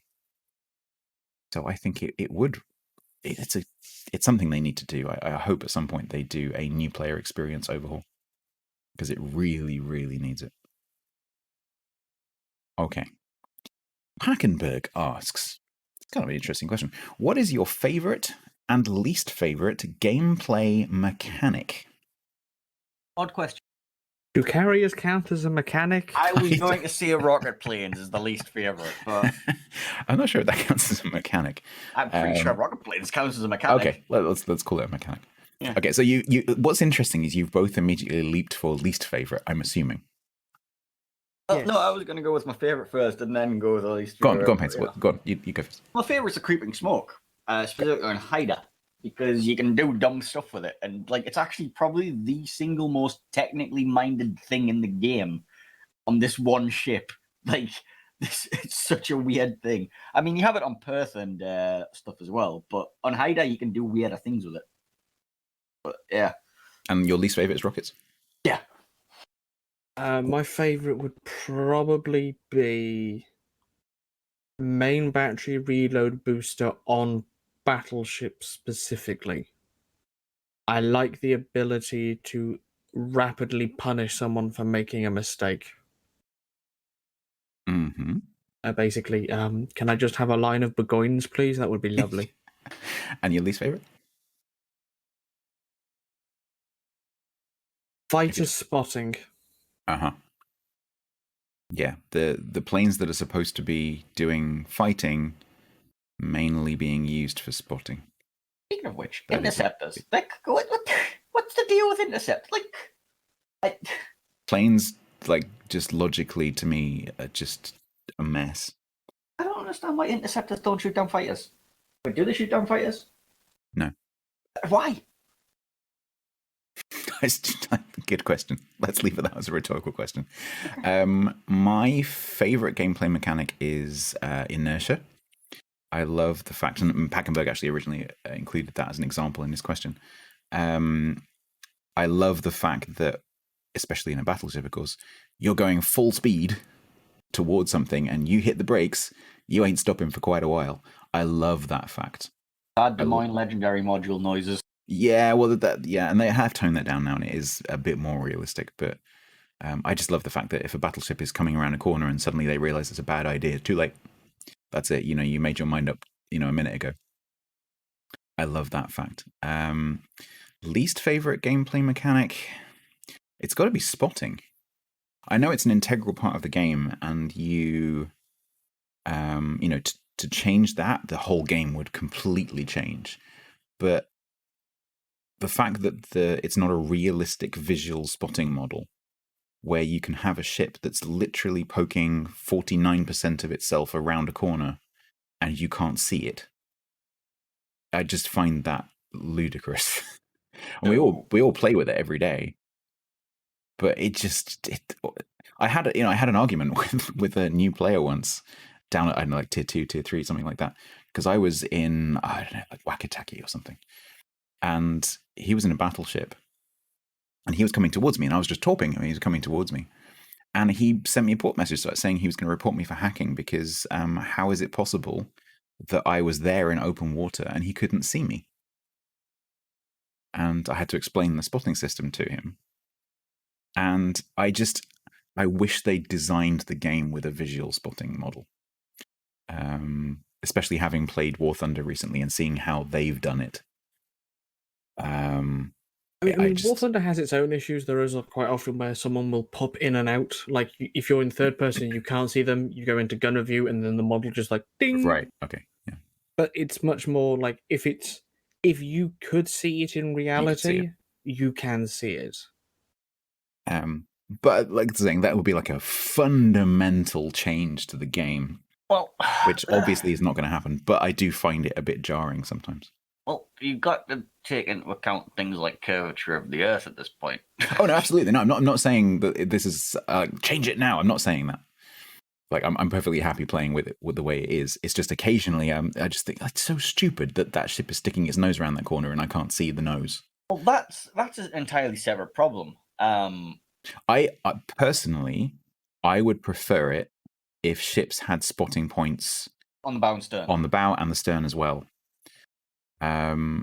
Because that just makes sense. It does, yes. It does. But then obviously you triple the number of calculations that need to be done. So it would presumably have a massive performance overhead. But well, you say that, but then you get things like your Colbert. just the Colbert existence of Colbert in and, a match. you know, Yeah, exactly. If well, you're firing that many shells a second, is that going to be really more is that better yeah, or and easier the for the carriers that server drop, to... you know, dozens of bombs at once. And Yeah. I mean, the spotting system doesn't need to work every millisecond. You can easily do that once every 2-3 seconds. Like, you know. Exactly. Yeah. It because like how many times, especially in competitive, like you're going around on a ship. Like it happened to me yesterday with Ito in that Alaska. Yeah. As I was approaching him, I knew he was there, like poking his arse out. But excuse my French. But I couldn't see him because his midpoint was past the island. It frustrates me sometimes. So yeah, if wargaming, if you could please add stern and bow spotting points, that would be great. Thank you. Okay, the next one's kind of fun. I know Painezor will like this one. Does the player base need a bit more of a gentle push in the right direction when it comes to epicenter mode? Says Pseudonym. Yes. Is a sledgehammer gentle?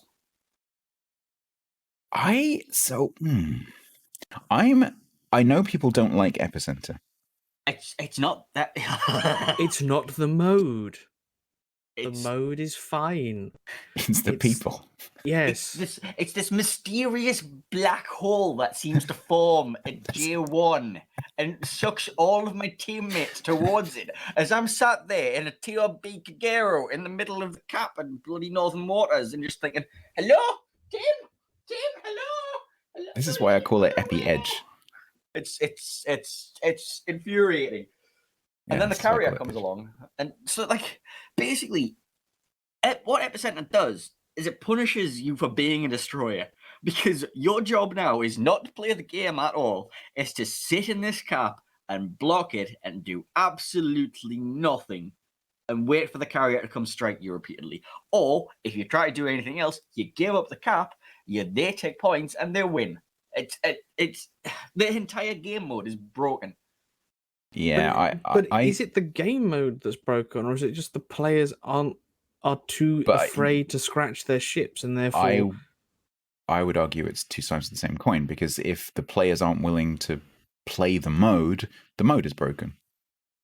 It's just wrong because players aren't playing it in inverted commas correctly. Yes. I've literally just had an idea off the top of my head. I don't think this will work, but instead of having epicenter, change it to a mode where the caps are strips running horizontally across the map, so parallel with the spawns, and so you have like a home strip, like a mid home strip, and a center strip that's shared between both, and then the other team has the same. So like it'll be 5 strips running across the middle, say 4 squares of the map. 4 rows if for a north and south spawn. I just had my own idea during this, which is completely unrelated to Epicenter in general. But how about like overhangs in the game, where like a destroyer can hide under it and not be bombed? I like that. This is just completely yes. I like that idea. You have to send a destroyer or a cruiser or something to go push up. Yeah, put it caves. Yeah. Put that in suggestions. That's amazing. I like that. Yeah. Okay. So they need to do something with Epicenter because, like Painezor says, the destroyers maybe go into the middle, but a lot of destroyer players will go, nope, I'm not doing it. You do it. And then, of course, none of the other ships want to go in there. And so everyone just kind of mooches around the edge like a school disco. And generally speaking, the team that has the plucky destroyer that goes in the middle, especially in a non-carrier match, ends up being the one that wins. You'll notice that you never see Epicenter in any sort of competitive game mode, which is ironically the one place it would probably work. Yeah. Oh, look, it's Epicenter. Okay, let's put this cruiser here in this circle. Let's put this destroyer here in this circle. Let's put the battleship in this circle. In a random battle, no, let's all stay out of the caps. They're made of lava. Because of the stigma that Epicenter has in randoms, I doubt you would actually get any serious competitive teams to actually take part. But it would be really interesting to watch a great team play on an epicenter. That would be cool. I mean, we've had brawls on epicenter, like clan brawls on epicenter. Yeah, that's true. Those have been all right, but True. nothing seriously competitive. Yeah, because then you've got the coordination, and you can say, okay, we're gonna, Yeah, you go here, you go here, go here. We defend this person here, and blah. With just random people, you're just relying on a couple of your team having the spine to go in there. And so I think it's not necessarily like like you alluded to, Painezor, with the overhangs thing. It's not the epicenter rings that's the problem. It's the fact that there's no protection in the middle. Yeah. So maybe it's a map problem. Maybe they need to come up with some epicenter maps that actually allow you to be protected in the middle, particularly as a destroyer against carriers. Because otherwise, especially if you're a smokeless destroyer, you're completely helpless. So yeah, what are you going to do if you're like in a club air or something, and you're the only destroyer on your team, and their destroyer goes middle with say a Haaland, and he can shoot down all the planes, and you're just like, all right, guess I'll die. Exactly. Yeah, your team has two gearings who can just alternately smoke each other, and and the other team has, I don't know, like 2 Yitlans or something. It's a difficult mode. I kind of quite enjoy epicenter, but I still prefer the other two modes. So good question, Pseudonym. Don't know what the answer is. Maybe Painezor's overhangs will become a thing. Coming soon. No. Okay. Popcorn, aka Bunbloke, asks, he's the guy with the rabbits, asks, DD DPM has been power crept to hell, see Småland. Should gunboat destroyers be reworked so that DPM is not as drastic as comparing Shima to Småland, for example?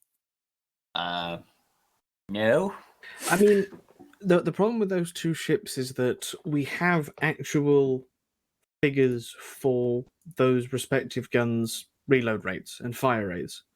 And granted, Wargaming will change certain figures for balance purposes, but they do tend to try and keep it sort of in reality. And so, yeah, I definitely think that as the game's developed, as we're getting more post-war ships, where there's a lot more emphasis on dealing with aircraft than surface combat, where rate of fire trumps all. But I think it's more leading into a bigger fundamental issue with the game as it has developed, that HEDPM is the go-to statistic to rely on. When you got ships like Smolensk and Colbert and the French DDs and the Russian DDs and now the high-tier pan-European DDs that can just put out so many shots that even if the shells themselves aren't penning or doing a lot of damage individually, the volume has enough of an impact. Something I just thought would be interesting to do would be, and would be really easy to do, would be to graph average ship HEDPM at, say, tier 10 with each patch of the game. So every patch you add in the new ships that have been released that patch, and you update the average. I think that would be a really interesting graph. I'm fairly certain it would go up to the right. Yes, I think there's a Russian saying of quantity has a quality all its own. And AP is definitely more of a quality thing, where you have to be able to aim and know that you'll pen, whereas HE is much more just keep throwing it, and eventually something will break. So, to me, going back to the core of the question, which is, there's a very big difference between Shima and Småland. Should there be? Yes, I think there absolutely should be. You see people all the time complaining about the fact that the game has this rock, paper, scissors kind of thing going on. And that's not fair. It's not supposed to be fair. There are supposed to be ships that can murder your ship. That's how it works. And then in turn, your ship hopefully can murder some other ships. And yes, there are some ships that are generally stronger and generally weaker, but ships have different roles. Shimakaze's role is absolutely definitely not to be a gunboat. Whereas Småland is absolutely definitely to be a gunboat. They're like opposite ends of the scale. And so if a Småland meets a Shima 1-to-1 in a corner somewhere, if the Shima walks out of that alive, all other things being equal, something has gone horribly wrong. And that's how it should be. That's how it should be. The question is, though, is the Småland better at doing what it's supposed to be doing than the Shima is at doing what it's supposed to be doing? That's a game design question. There's the balance of the ship. Is Småland performing better than Shima? Or you could use Halland as a tech tree equivalent, or Haru or something like that. Is it performing better, or is the battle influence higher on one or the other? Because you could argue that Småland has come in with this incredible rate of fire and high DPM, but Shima hasn't changed for a very, very, very long time. Should it get some kind of torpedo buff in order to compensate for the fact that effectively Småland is part of that power creep, even though it's a new ship? But that's not a question that we can answer as a player base because we don't have the data. Yeah, I mean, it's like, and it's the old argument: do you nerf the new stuff or buff the old stuff? Of course. And the answer is invariably that you. Well, in warships, it's almost neither. So you bring in new stuff that's power crept, and then you just rely on people not playing the old stuff, especially with premiums. And then we need to wait 6 months for data. Yeah.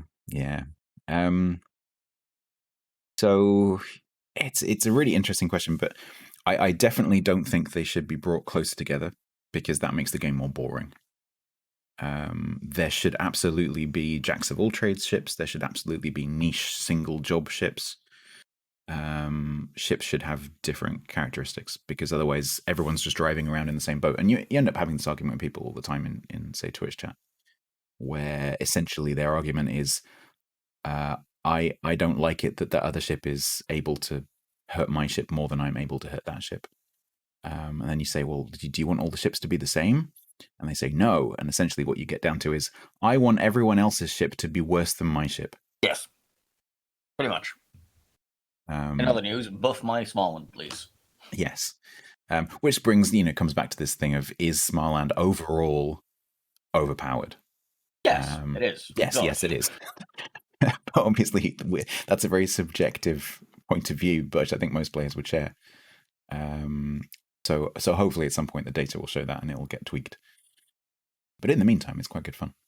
I mean, this is the thing is like, you don't have to tweak it by nerfing its DPM though. There are other options you have available. You can make its turning circle worse so it can't dodge as well. You can like reduce the engines, like the boost time on the, like there are other options than changing the DPM. I don't know. I don't know where I was going with that. Okay. I'm just keeping on to how are you two doing for time? I'm good. I'm all right. Okay. Do tell me if that changes, because we can, cut this short. So, Hangman asks, in World of Warships, there are so many ships that can be bought, ground, or that are no longer achievable. His last check, there are approximately 463 ships. His question to us is, what is the most underrated and overrated ship that you can currently obtain in the game, according to us? And why do we classify them as underrated or overrated? I guess if we haven't had, if we haven't got something, then we go. Most overrated ship that you can currently obtain. I mean, arguably Thunderer? Well, you can't obtain her anymore. Oh, right, she's been removed now. Yes. How about that? Overrated ship that you can currently obtain. I would probably say it's quite a tough one. Yeah, but so the thing is, like, Yu Yang, most underrated ship. Yu Yang. Okay. Yes. I'm leaning. In my mind, she's very, like, I don't know, this is me, but I still think I'm going towards Fiji. Yeah, that was my answer. Overrated Slava. So, because it depends who for. So if you're talking about the average player, Hetero. there are a lot of ships in the game that have what I call a steep skill slope. So they're really, really, really, really good in the hands of a really, really, really good player, but actually for an average player, they're a bit crap. Stalingrad. There's quite a few of those. I know people are going to be like stats, but FTR in the hands of a crap carrier player, FTR is terrible. No, yeah, that's fair. That's a valid point. But obviously, in the hands of an expert, it's ridiculous. Well, there's also the argument to be made for Des Moines, because Des Moines got really low average damage, but Des Moines the best cruiser in the game. Yeah. It's not even an argument. Des Moines the best cruiser in the game, as long as there's no carrier. You see this a lot in Twitch chat and so on, where people come in and they say, "What's the best ship for X? What's the best ship for clan battles? What's the best ship for ranked?" And you can't answer that question because it's not about the ship; it's about the player. Because if you come in and you tell me, "Oh, well, I'm an 80% solo random battles win rate across 20,000 battles," pretty much probably you can play anything you like because you're that kind of player. If you come in and you say, "Oh, well, I'm a 500 random battle 45%er," Thunderer, then you need to play a ship which is not going to have mistakes punished. you need a ship where you're going to save your star by spamming HE from the back. Or that, yeah. So these kind of questions are so player dependent. So if you're, for example, a good smoke cruiser player, Fiji is amazing. And, you ask people what their favorite ship is, Fiji is not going to come up very often, but it's an amazing ship. So, yeah. And it's easy, if you think about overrated, it's very easy to just list a strong ship, but that's not overrated. That's just, it's strong. Like Småland, for example. It's more that it's like I was thinking more like Thunderer in the terms of it's it's not obtainable anymore, but the argument was only the Småland for that matter. No, that's true actually. The argument was basically like Thunderer is overrated because it suits the current meta of hanging back and sniping very well, but it doesn't win you games. So that's where the overrated comes in for me. That's true. High damage, low win rate. Yeah, that kind of thing. That's a big one. Yeah. Okay. Moving on. Pseudonym asks, Wargaming have employed the same format of event mechanics for some time now. You complete missions, receive event currency, and then exchange it for a new tech tree ship without having to take the starting or previous ship into battle once. So he's talking about early access. I feel this is a bad mechanic as it circumvents players having to get used to the ship line characteristics before reaching higher tiers. On the other hand, quick progression for more adaptable players is something they would likely welcome.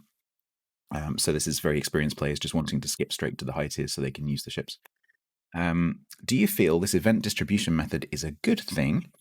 And what would you change about it if you could? So what do we think about early access?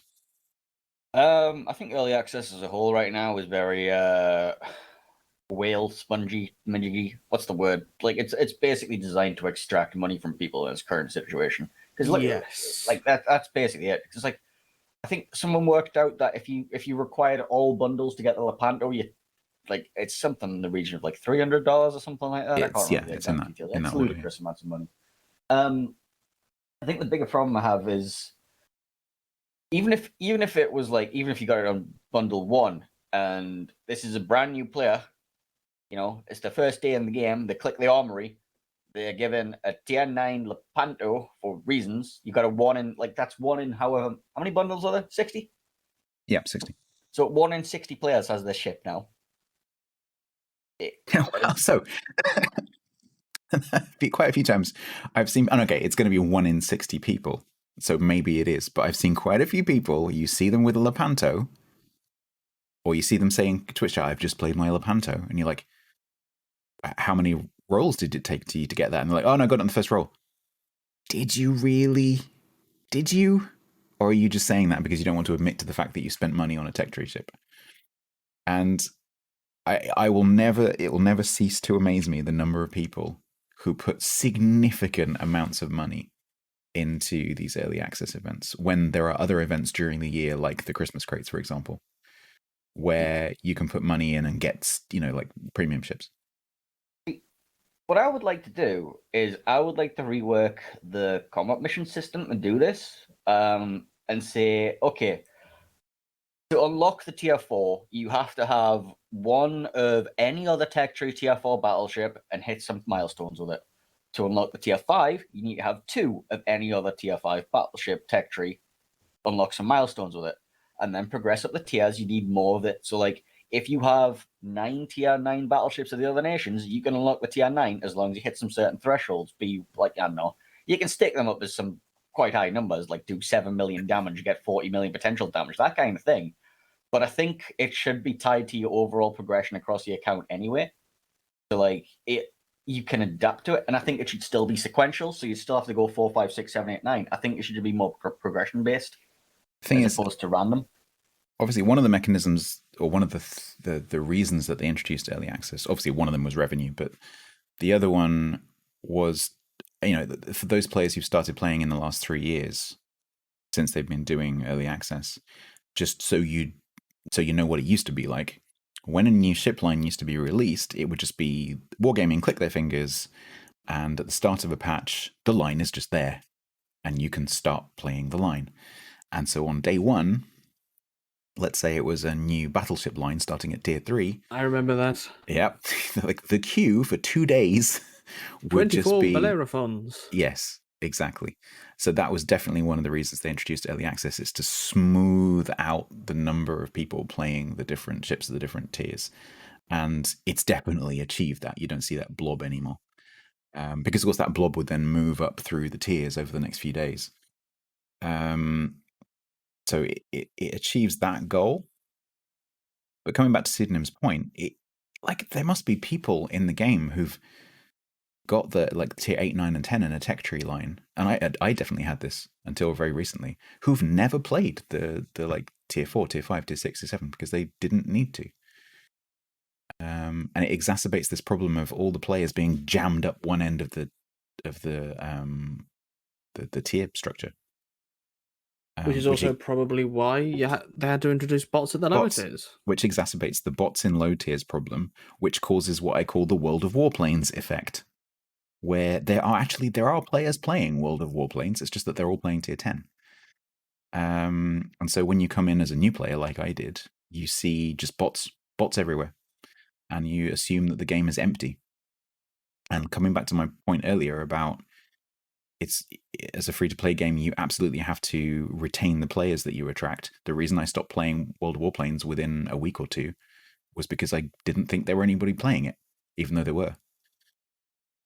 So it worries me, and something like Painezor is suggesting that's going to encourage people to play those lower tiers is probably a good thing. But there are some players who are just not interested. There are some people I talk to who act like they're allergic to the lower tiers, literally start gagging. Oh my god, I can't imagine playing anything below tier 9. And they'll call tier 8 low tier. It's this really funny kind of culture that's sprung up around this. And Wargaming rather than trying to counter it, Wargaming seemed to be just running with it. Let's just get everyone up to tier 10 as quick as possible, because then they'll all be happy. Presumably one day they'll introduce tier 11. They already have. It's called Burgoyne. Yeah, no, Burgoyne's tier 12. She's a tier 12 cruiser masquerading as a tier 10 battleship. Sure. So it's a hard one to say what you would do with early access. I think actually it works reasonably well, because if you come in as a new player after that early access event, obviously then you still need to grind through that line as you would do normally. So it's only for existing players that it's actually skipping stuff. So I think overall it does a good job. And if it's creating revenue for the game, then that's a good thing. Okay, let's move on to Sal Salgado's question. In my experience, there are slightly fewer sniping battleships around, in brackets, since the carrier rework has gone. Sorry, the commander rework has come along. So initially we saw lots of back camping, dead-eye sniping battleships, as Sal Salgado is saying. Now maybe seeing fewer of those. Do we think that the majority of the player base has settled back down to their playstyle from before the captain skill rework, and they're starting to have fun again? But no, haven't been playing randoms at tier 10. Like, I've been busy with ranked, I've been busy with regrinds, I've been busy... Like, I've just been avoiding tier 10, so I wouldn't know. My limited experience, I sort of mirror Sal's like observation. I don't know. I haven't seen any data to back it up or not, so I'm just gonna put like I hope so. So I we know that there's a Deadeye rework in the works. Yeah. So when the captain skill rework first hit, I was keeping a very close eye on logged in player numbers. Wasn't affected, so the game is everyone's leaving world. No, they're not. They're still playing. And I was watching like mini maps and stuff when I've been playing, and particularly when I'm watching streams, because obviously you're not playing, so you can concentrate on what's going on from an objective point of view. And it took me a long time to be convinced of the fact that there was any change at all. I think if there was a change to the positioning of ships, it wasn't as drastic as people were making out. And now it seems to have settled down. But like Painezor, I've barely played high tier randoms because there's so much other stuff going on. And frankly, at the moment, mid tier randoms is way more fun than high tier randoms. Because it hasn't changed. It's not to do with the fun factor. I mean, it's just because like that's currently where my progression is. Yeah, and that and regrinds and stuff. Yeah, sure. So like Killerbin, like I hope people are having fun again. But I'm still convinced that the majority of the player base that just log in and play a few games kind of players, which is the majority of the player base, didn't even notice that there was a difference. I very much doubt. They will have noticed the players, the captain skills by now, hopefully. But I doubt they noticed any change in the meta whatsoever. So yeah, we'll see what the Deadeye change is. I'm so nervous about that. If you two could iteration after iteration anyway. But... Yeah, I mean, if you two could predict what they're going to swap it with, what would you guess? Oof. Right. Well, that oof tells me everything I need to know. It's like, oh god, it's wargaming. It could be anything. Well, Wargaming have expressed how they want to reward each of the different styles. So it's going to be something that is still focused towards them. So it could be something as ridiculous as reduce the damage you take when you're at 10% bloody, when there's nothing in your concealment. Like that's, which is going to be just as bad. At minimum, I wanted easier to negate. I just like it. Remove the spotted thing. I'd just like to see it have a debuff. Yeah. So well, this is the thing. We all wanted the heavy shell thing, the 30% increased fire and flooding. We all just said move that to it, and everybody was like in agreement. Yeah, that sounds fine. Let's do that. I think bring the bonus in line with aiming systems, because it's effectively the same thing, and give it some kind of disadvantage, so that if you want to run a brawling build, it's in line with the sniping build in terms of benefits and disbenefits. I don't think it needs to be like removed and replaced with something completely different. It just needs to be like turn the volume down a bit, make it less of a you have to take it and more of a maybe you should take it. Well, this is wargaming we're talking about, so they're probably going to make it something really complicated. But then the effect it's had on the meta is mainly psychological. It's players' reactions to the existence of the skill. It's not necessarily the skill itself, Ultimately, it's a 10% dispersion bonus, which, don't get me wrong, is powerful. It's a nice thing to have. But I think the reaction is way more than actually the skill itself. So if they just tweak it down slightly, but then you could argue, okay, well, it's like this whole thing of once a ship is seen as being overpowered in the old test ship system, it's going to be overpowered in people's minds forever.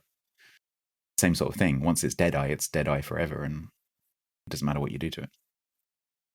So maybe it would be better if they swapped out for something completely different. But I agree with Painezor. I think it's going to be something that is long range related, because that's their goal. Yes. So yeah, and we'll watch that one with interest. Okay. Now, this next one's quite funny. Urban Hangman asks, so countless times in World of Warships, we see destroyers eat torpedoes. Of the ones that eat them in smoke, the majority are German destroyers, says Hangman. This is obviously a subjective opinion. Why do you think this is? Do you think it's psychological, as they have a hydroacoustic search, and so maybe they're playing it safe? Or is it just that, playing it recklessly? Or is it just that German destroyers are torpedo magnets? Actually, I'd say the primary eaters of torpedoes are Akizuki, Kitakazi, and Haragumo, because you know exactly where they're going to be. They're going to sit in that smoke as long as possible. They're going to have their guns blazing, and they're going to be too busy to think, oh, I should reposition. Or they go into smoke and then forget to turn on their hydro. Of course. Well, even that, though, is like the Germans are relatively sluggish little DDs. So they have a harder time dodging out of the way. It's like compared to something like Yang or anything else. Like you may not see the torpedoes coming as much, but you have much more maneuverability to get out of their way.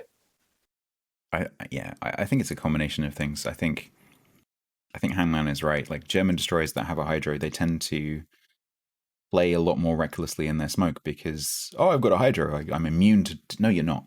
You're really not. If you sit there sideways, and let's say it's fast torpedoes, let's say it's European torpedoes, if you're sat there stationary, perpendicular to where the torpedoes are coming from, if you haven't, if you're not moving when they appear, that's it. They're going to hit you. And, regardless of whether you've got your hydro on or not on some of the tiers. So I think it's, that it gives you the sort of full sense of security, maybe, that hydro. Sometimes they don't turn it on.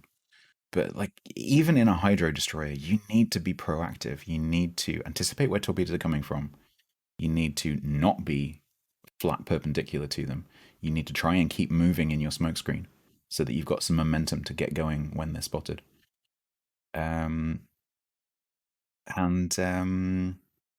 Is it? But I think there's a certain amount of confirmation bias in this question. Is it always the German destroyers? I talk destroyers and smoke screens all the time, and of various flavors. Japanese gunboats. Yeah, Japanese gunboats by far and away. Yeah. My favorite ones to get are Frieslands. But yeah, I think it's a combination of those things. Okay, next one's the most important question of the lot. Lighter Tripod asks, who would win between a bear and a lion? Bear. Why? I disagree with both of you, by the way. Meaty paw, right? And this big meaty paw just goes bosh and just breaks the lion's neck in one swing. That's about it. Okay. Bears are bigger. Bears are huge. First of all, I'd like to say, well, not necessarily. It might be like a little bear. Now you move the goalposts. Tripod hasn't said win at what. If it's winning at trout fishing, then I agree a bear would win.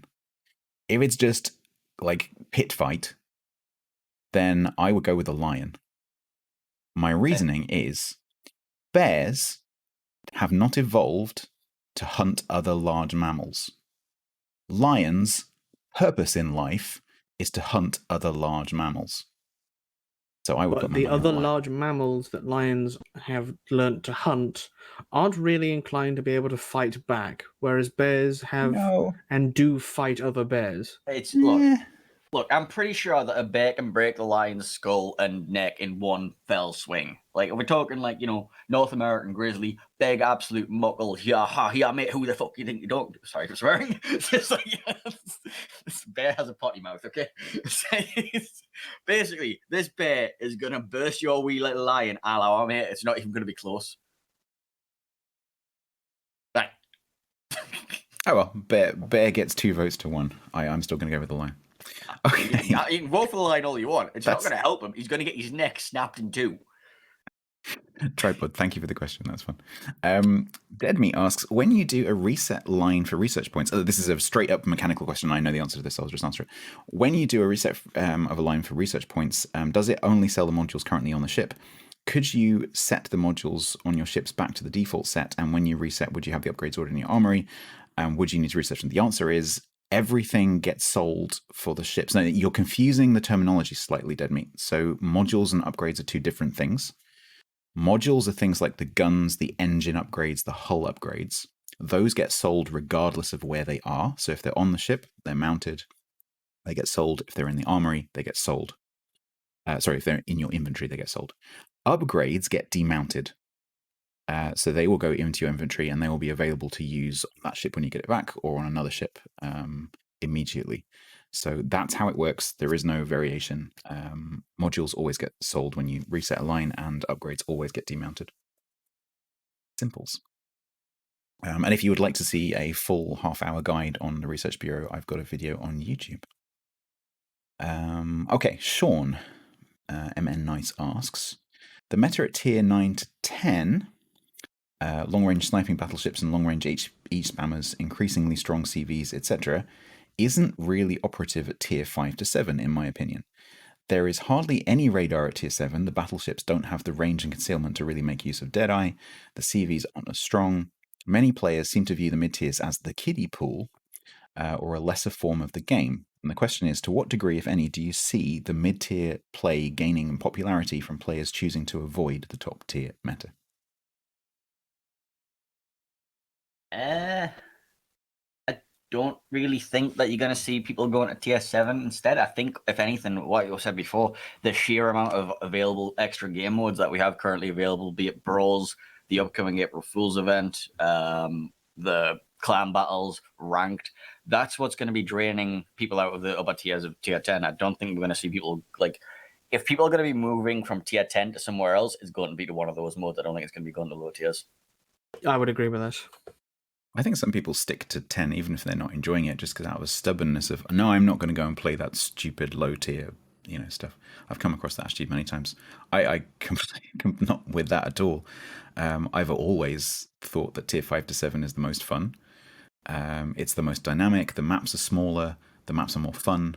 My favorite map is Estuary for that exact reason. Everything's closer together. You can get between the bits of the map easier.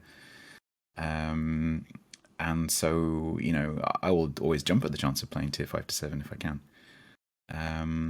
But no, I agree with Painezor. I think people are going to migrate to the other game modes, or they're just going to stubbornly stick to tier 8 to 10 and complain about it, rather than trying out mid-tiers. Which is a shame, because there's a lot of fun games to have at tier 5 to 7, I think. It's arguably, I would say, like tier 6, for example, is the most balanced tier in the whole game. But sadly, some people just refuse to play it, which is a great shame. This again goes back to like the idea of operations and that tiers, because like it's just a lack of incentive to play that tier. Because the rewards for playing your ships at that tier with your baked-in premium camo bonuses aren't as good as the baked-in premium camo bonuses at tier 10. Like, if you had the same, tier 9, tier 10's got different mechanics, but yeah, if you had the permanent camo bonus at tier 6 as you did at tier 9, I think you'd be a lot more likely to see people playing the tier 5 to 7s in that kind of environment, because you'd be like, oh, look, I've got the permanent camo here, I may as well play it. You might see them play more operations too, but that's another argument that Wargaming doesn't want to have. I'd like to see more of the thing they did recently with missions, like campaign missions and things, focusing not just on 5 to 10 or 8 to 10 even, but actually having a range of different tier things going on, so that you can like do things in tiers 3, 4, or whatever. Which is funny, because I've heard a lot of people complain about being forced to play lower tiers. Well, this is the flip side of it. Like, I don't mind that, but there will be a lot of players like, I'm not playing that. Okay, yeah, no, you've got to cater for everyone. Which is where, I really like the fact now that they've got these either-or mission styles. So I'd love to see some or options for low tiers. That would be cool. To say, okay, you've got to get, this much damage in tier 8 to 10, or this much damage in tiers 5 to 7, or this much damage in tiers 3 and 4, or something like that. And scale it according to the average damage for the tier. I think that'd be quite cool. But yeah, it's a shame if you're one of those people that like just stubbornly sticks to tier 10. Go and try the mid tiers. They're fun.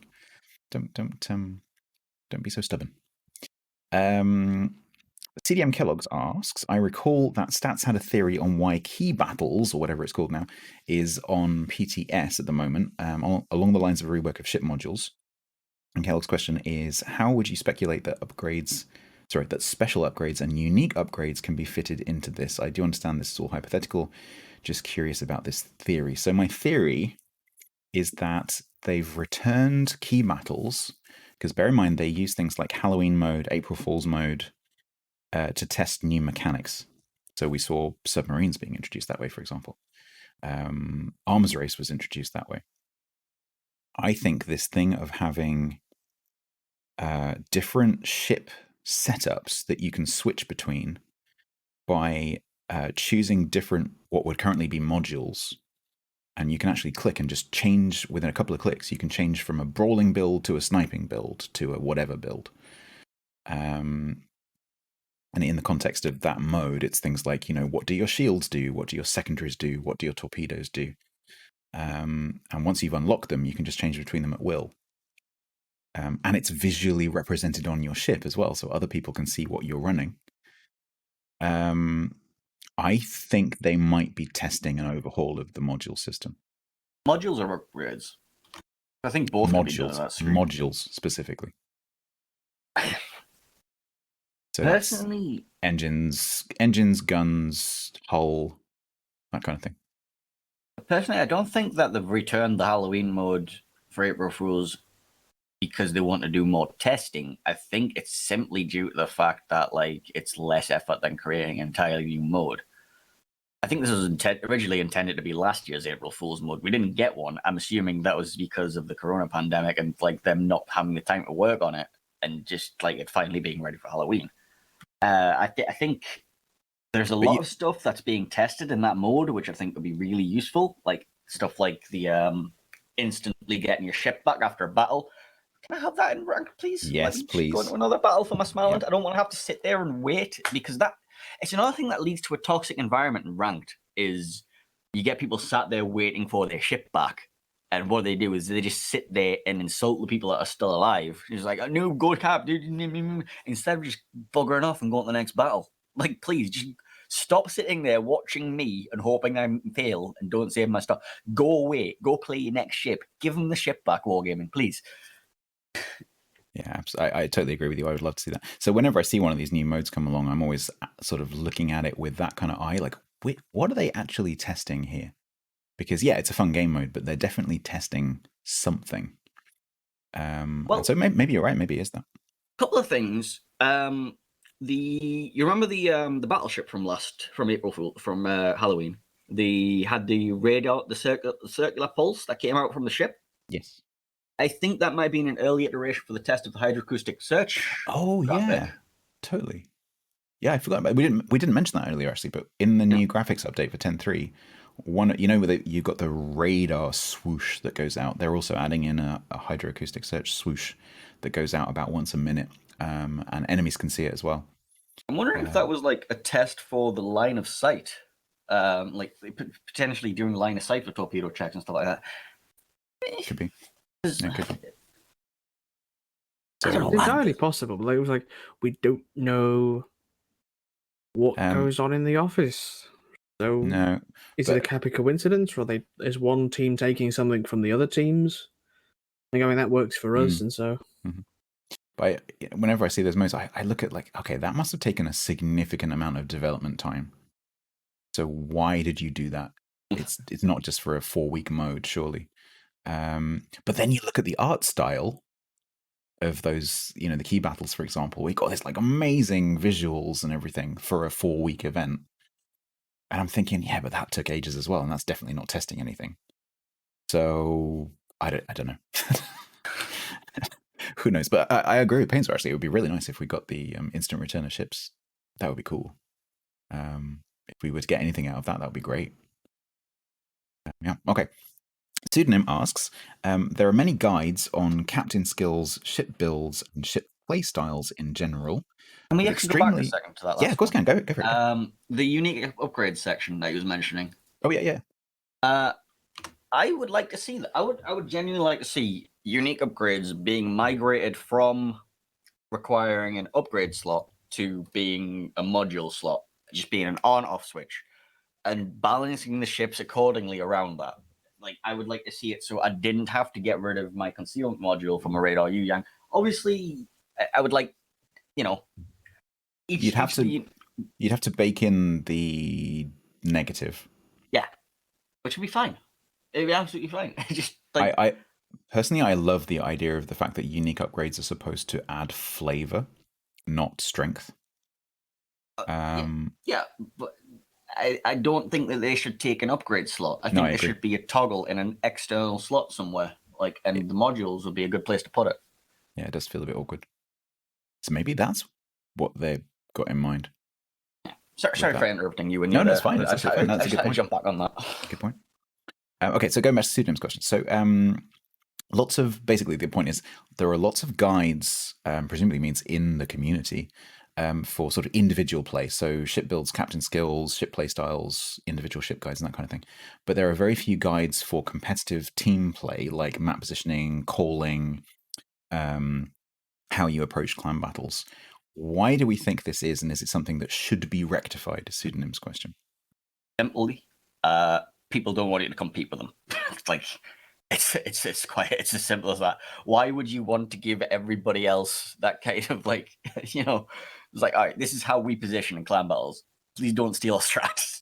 Yeah, it's the same. Simple as that. It's the same reason why. Manchester United don't have a book called How Manchester United Do Their Secret Strategies. I mean, it's just, you're not going to, exactly. You're not going to give away your strategies. I have seen some people, so I'm like Strangers has done streams, for example, where he was talking about Omni's clan battle tactics, which was very interesting. The pizza slice model of map control and all this kind of stuff. Yeah, but I think you got to be at a certain level of player to actually be able to utilize what they're saying. Mm-hmm. Yeah, it's all well and good you telling this, this 47% Squall team, this is how we do it. Yeah, but you're Omni. It relies on the individual players themselves being highly skillful. This is something we discovered when we were doing our tactics at Team League. Each of our teams, we pick pool 1 and 2 shot callers, you know what I mean? Yeah. Like planning out these strategies. And what we were consistently discovering across all the teams is these strategies work great when you have the players to pull it off. Yes. We ended up seeing lots of Moskva spam. Send Cruiser A to Rock B and expect them to survive. Yeah, it's like we know you're going to die, but you dying is part of the plan because you dying will buy us enough time to do X. Yeah, so the less experienced players either they'll overextend or misposition and get smacked, panic, or they'll be too passive. Yeah, and guides on calling. I think it's because there are so few people who have that experience and skill, and then you add on to that time. Like, why would they spend the time doing it? Because such a tiny percentage of those people will be content creators. That there's just. Like, you could probably count the number of people on one hand that would actually do that. I think, off the top of my head, the only EU callers that I know that stream regularly is people like Be More Nice, but I don't really get a chance to venture around I don't really get a chance to venture around Twitch during clan battles to find out who's calling, because simple fact of the matter is I'm busy in a clan battle myself. So it's quite hard to find this. The wording of Pseudonym's question is very interesting. Should it be rectified? How? Are you mandating that all the teams have to stream and you have to have the caller? Because not many of the teams are going to be okay with that. Because if you want to take part in clan battles, you must have submitted a video guide to YouTube. Yeah. I mean, it's not something you can mandate. Yeah, I mean, I'm possibly the most widely heard clan battle caller, potentially. Yeah, probably. I agree. And I don't know how to describe my calling style. Well, the biggest NA clans generally, I don't think they stream their clan battles. Not always. And most of exactly. It's like, even if you go and watch someone like Maltese or Gaishu, someone who's got a lot of competitive experience and also streams, and to a certain extent us. Most of the time when you watch them on stream, they're playing solo or divisioned random battles or ranked, which is completely different. Yes. And so, you can ask them questions in chat, but they're not going to be able to demonstrate because they're not doing clan battles at that point. And they're not the kind of people who would take the time, the hours and hours and hours and hours it takes to make a video guide. Because that's not a small investment of time. Plus, when you're in a clan battle, you're constantly listening for important things be said. And if you're busy reading Twitch chat and replying to Twitch chat, some vital piece of information is going to slip by. Like, I don't know, that Mogador's gone to the other side. He's disengaged. And you're busy explaining to Twitch chat about how this island lets you get an angle onto that crossfire. And then all of a sudden you're being rushed by the Mogador, which your team has yelled at you about 3 times. Choice Arena. Yes. Yeah, there may have been an incident with Choice Arena getting a 20 sub hype train during the first team league and getting nuked because he wasn't paying attention. Case in point, don't be a Choice Arena if you're a streamer. Yeah, pseudonym. It's something that I'm sure a lot of teams would like. My only suggestion is if you know that someone is a competitive player and they stream, ask them questions in Twitch chat, but also go to the Help Me Discord, because most of the people who are the helpers in the Help Me Discord are competitive players. And they may be able to give some basic stuff. But don't expect all the trade secrets. No, but maybe that's something the three of us could look into doing at some point, is a basic clan battles, like do's and don'ts. And maybe we could do that one day. Maybe try and find a team that fails to get out of Squall every time. And try. I thought you were about to say Herc fails to get out of Typhoon, and I was about... No, because we struggle with that ourselves. Well, so yeah, maybe that's something we could look into. But it's just a lack of reason to do it, Rin. I mean, okay. If anything, you want to find one of the big shot callers, like one of the 07 guys, or like they're one of the streamers, and just be like, look, he has a clan battles replay. Can you do a replay analysis? Can you tell us what we're doing wrong? That might be a pretty good mechanism actually to replace. Yeah. Okay. Penultimate question. Hangman asks, as you play World of Warships on the regular, you are bound to have had many awesome and memorable moments. Be this from funny double strikes to tense Kraken matches to funny YOLO rushes in competitive. My question for you is, what is your number one WoW's moment of all time and why? I've got one if you two need time to think. Oh no, I've already thought about my favorite moment, and that would be playing my Lion, firing an HE salvo into a smoke screen, missing every single shell, and detonating a Smolensk. Just with splash damage. Yeah. Nice. It's like, no hits, instant kill the Smolensk, step strike, the detonation. Thank you very much, game. Nice. Very fun and engaging. Excellent. This was during the height of everybody hating Smolensk before its removal.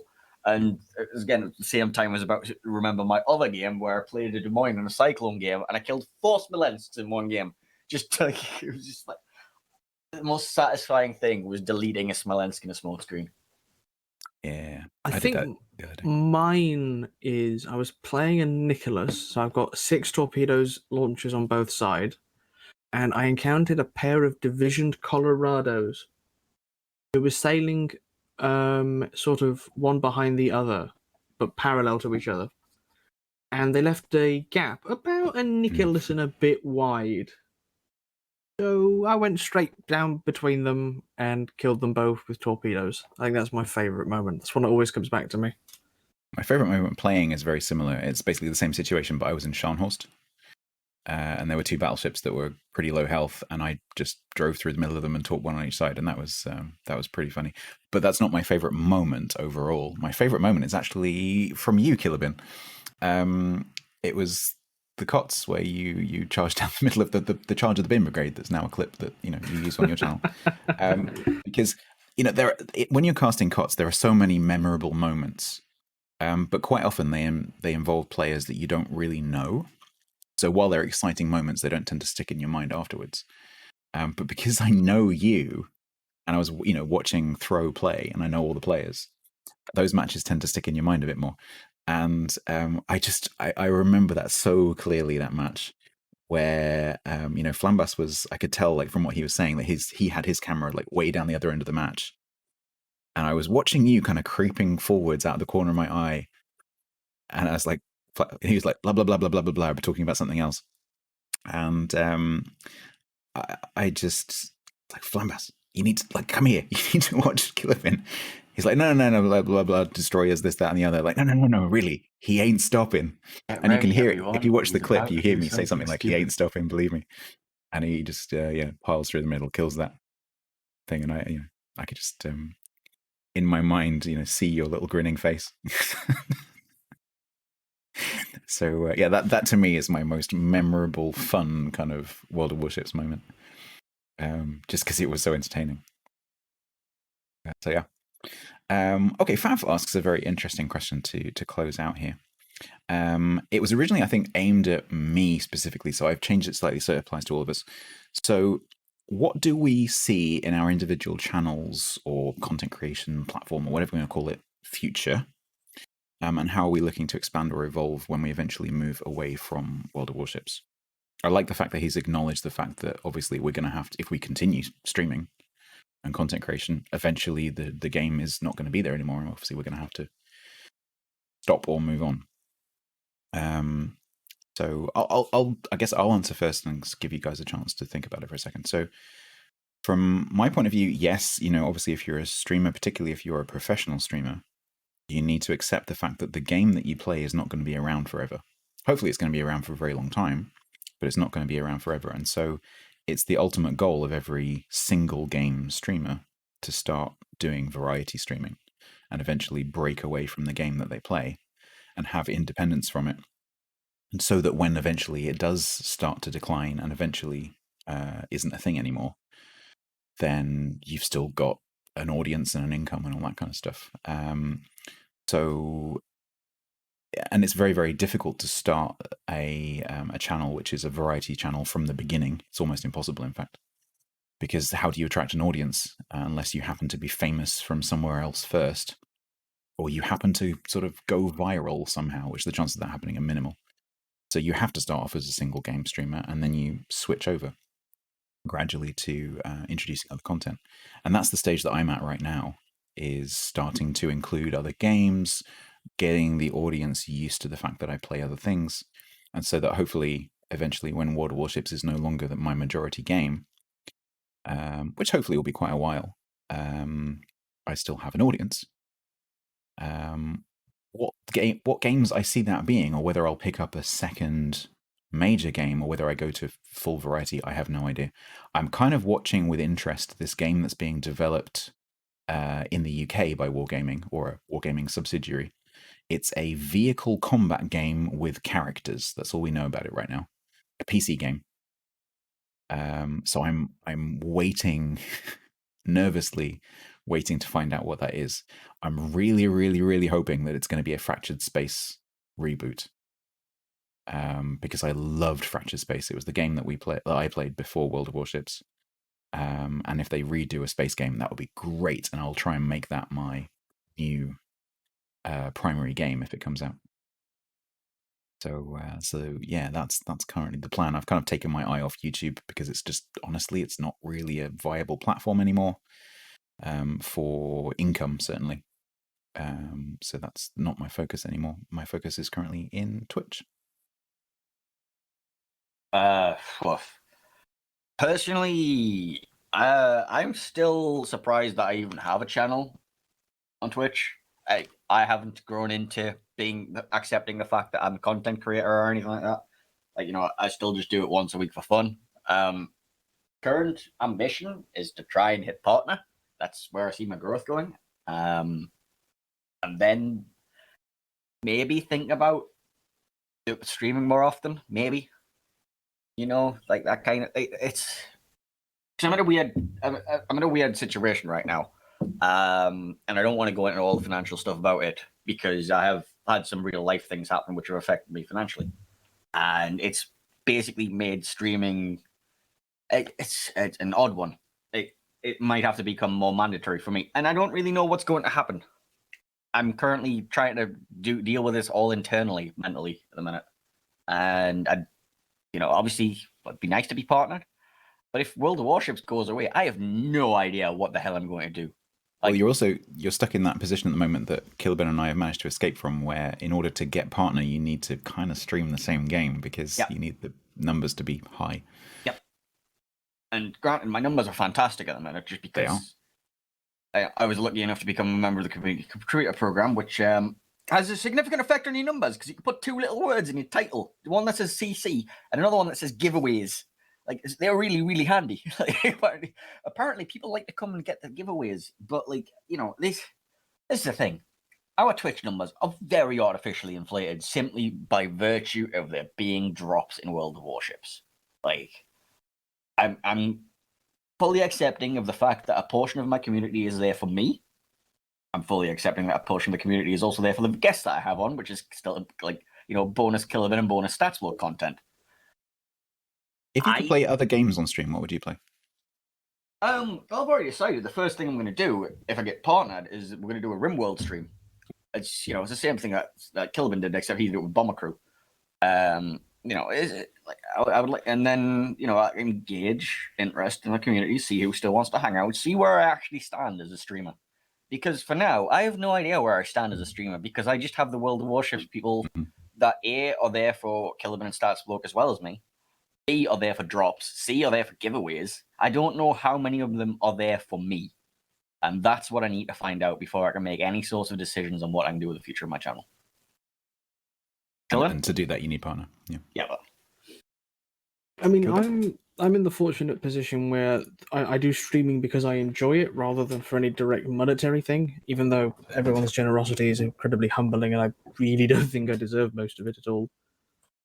And I'm still trying to figure out, I need to do all the other emotes and stuff. But I think I am definitely, looking to branch out from ships, doing more War Thunder. I've applied for their equivalent program. And there are games that I would like to stream on top of that, my Hearts of Iron and all that.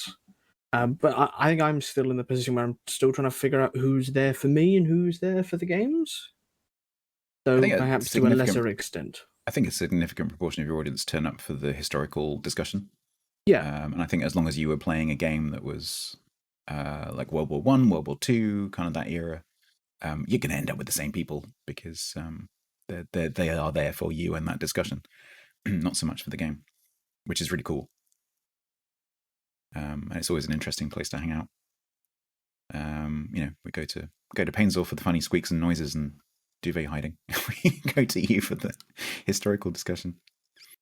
So honestly, it's been lovely to watch your two channels to grow and develop really quickly. Yeah, I'm amazed and quite frankly alarmed. You're alarmed. Yes. Yeah. I still don't understand what the hell happened.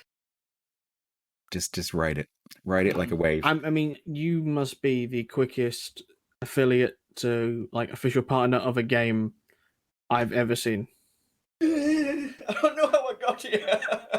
At some point, they're going to realize that I don't belong and throw me back out. Imposter syndrome. Don't fall foul of imposter syndrome. You have I've already fallen foul. Are you saying that I'm not sus then? Oh no, you're totally sus. Oh, well, then I'm the... Oh, okay.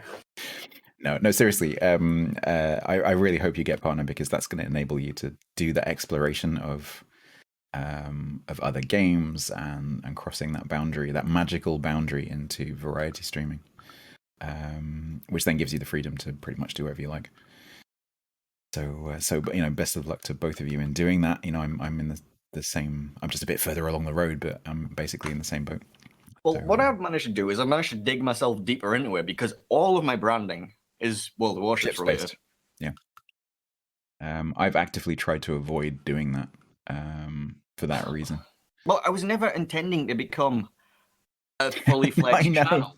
That's the funny thing. Yeah, I'll just stream a bit. Yeah. It all started as a joke. It was all started with a day. If the thing is, though, followers, he has to do a stream, and then I made a load of animations, and then it kind of stuck, and then it's like, The thing is, though, if you get partnered and it opens up a bunch of emote slots with that graphical style, you could totally make, more generic emotes or emotes that are related to the other games that you play if you pick a couple of other games that you play regularly.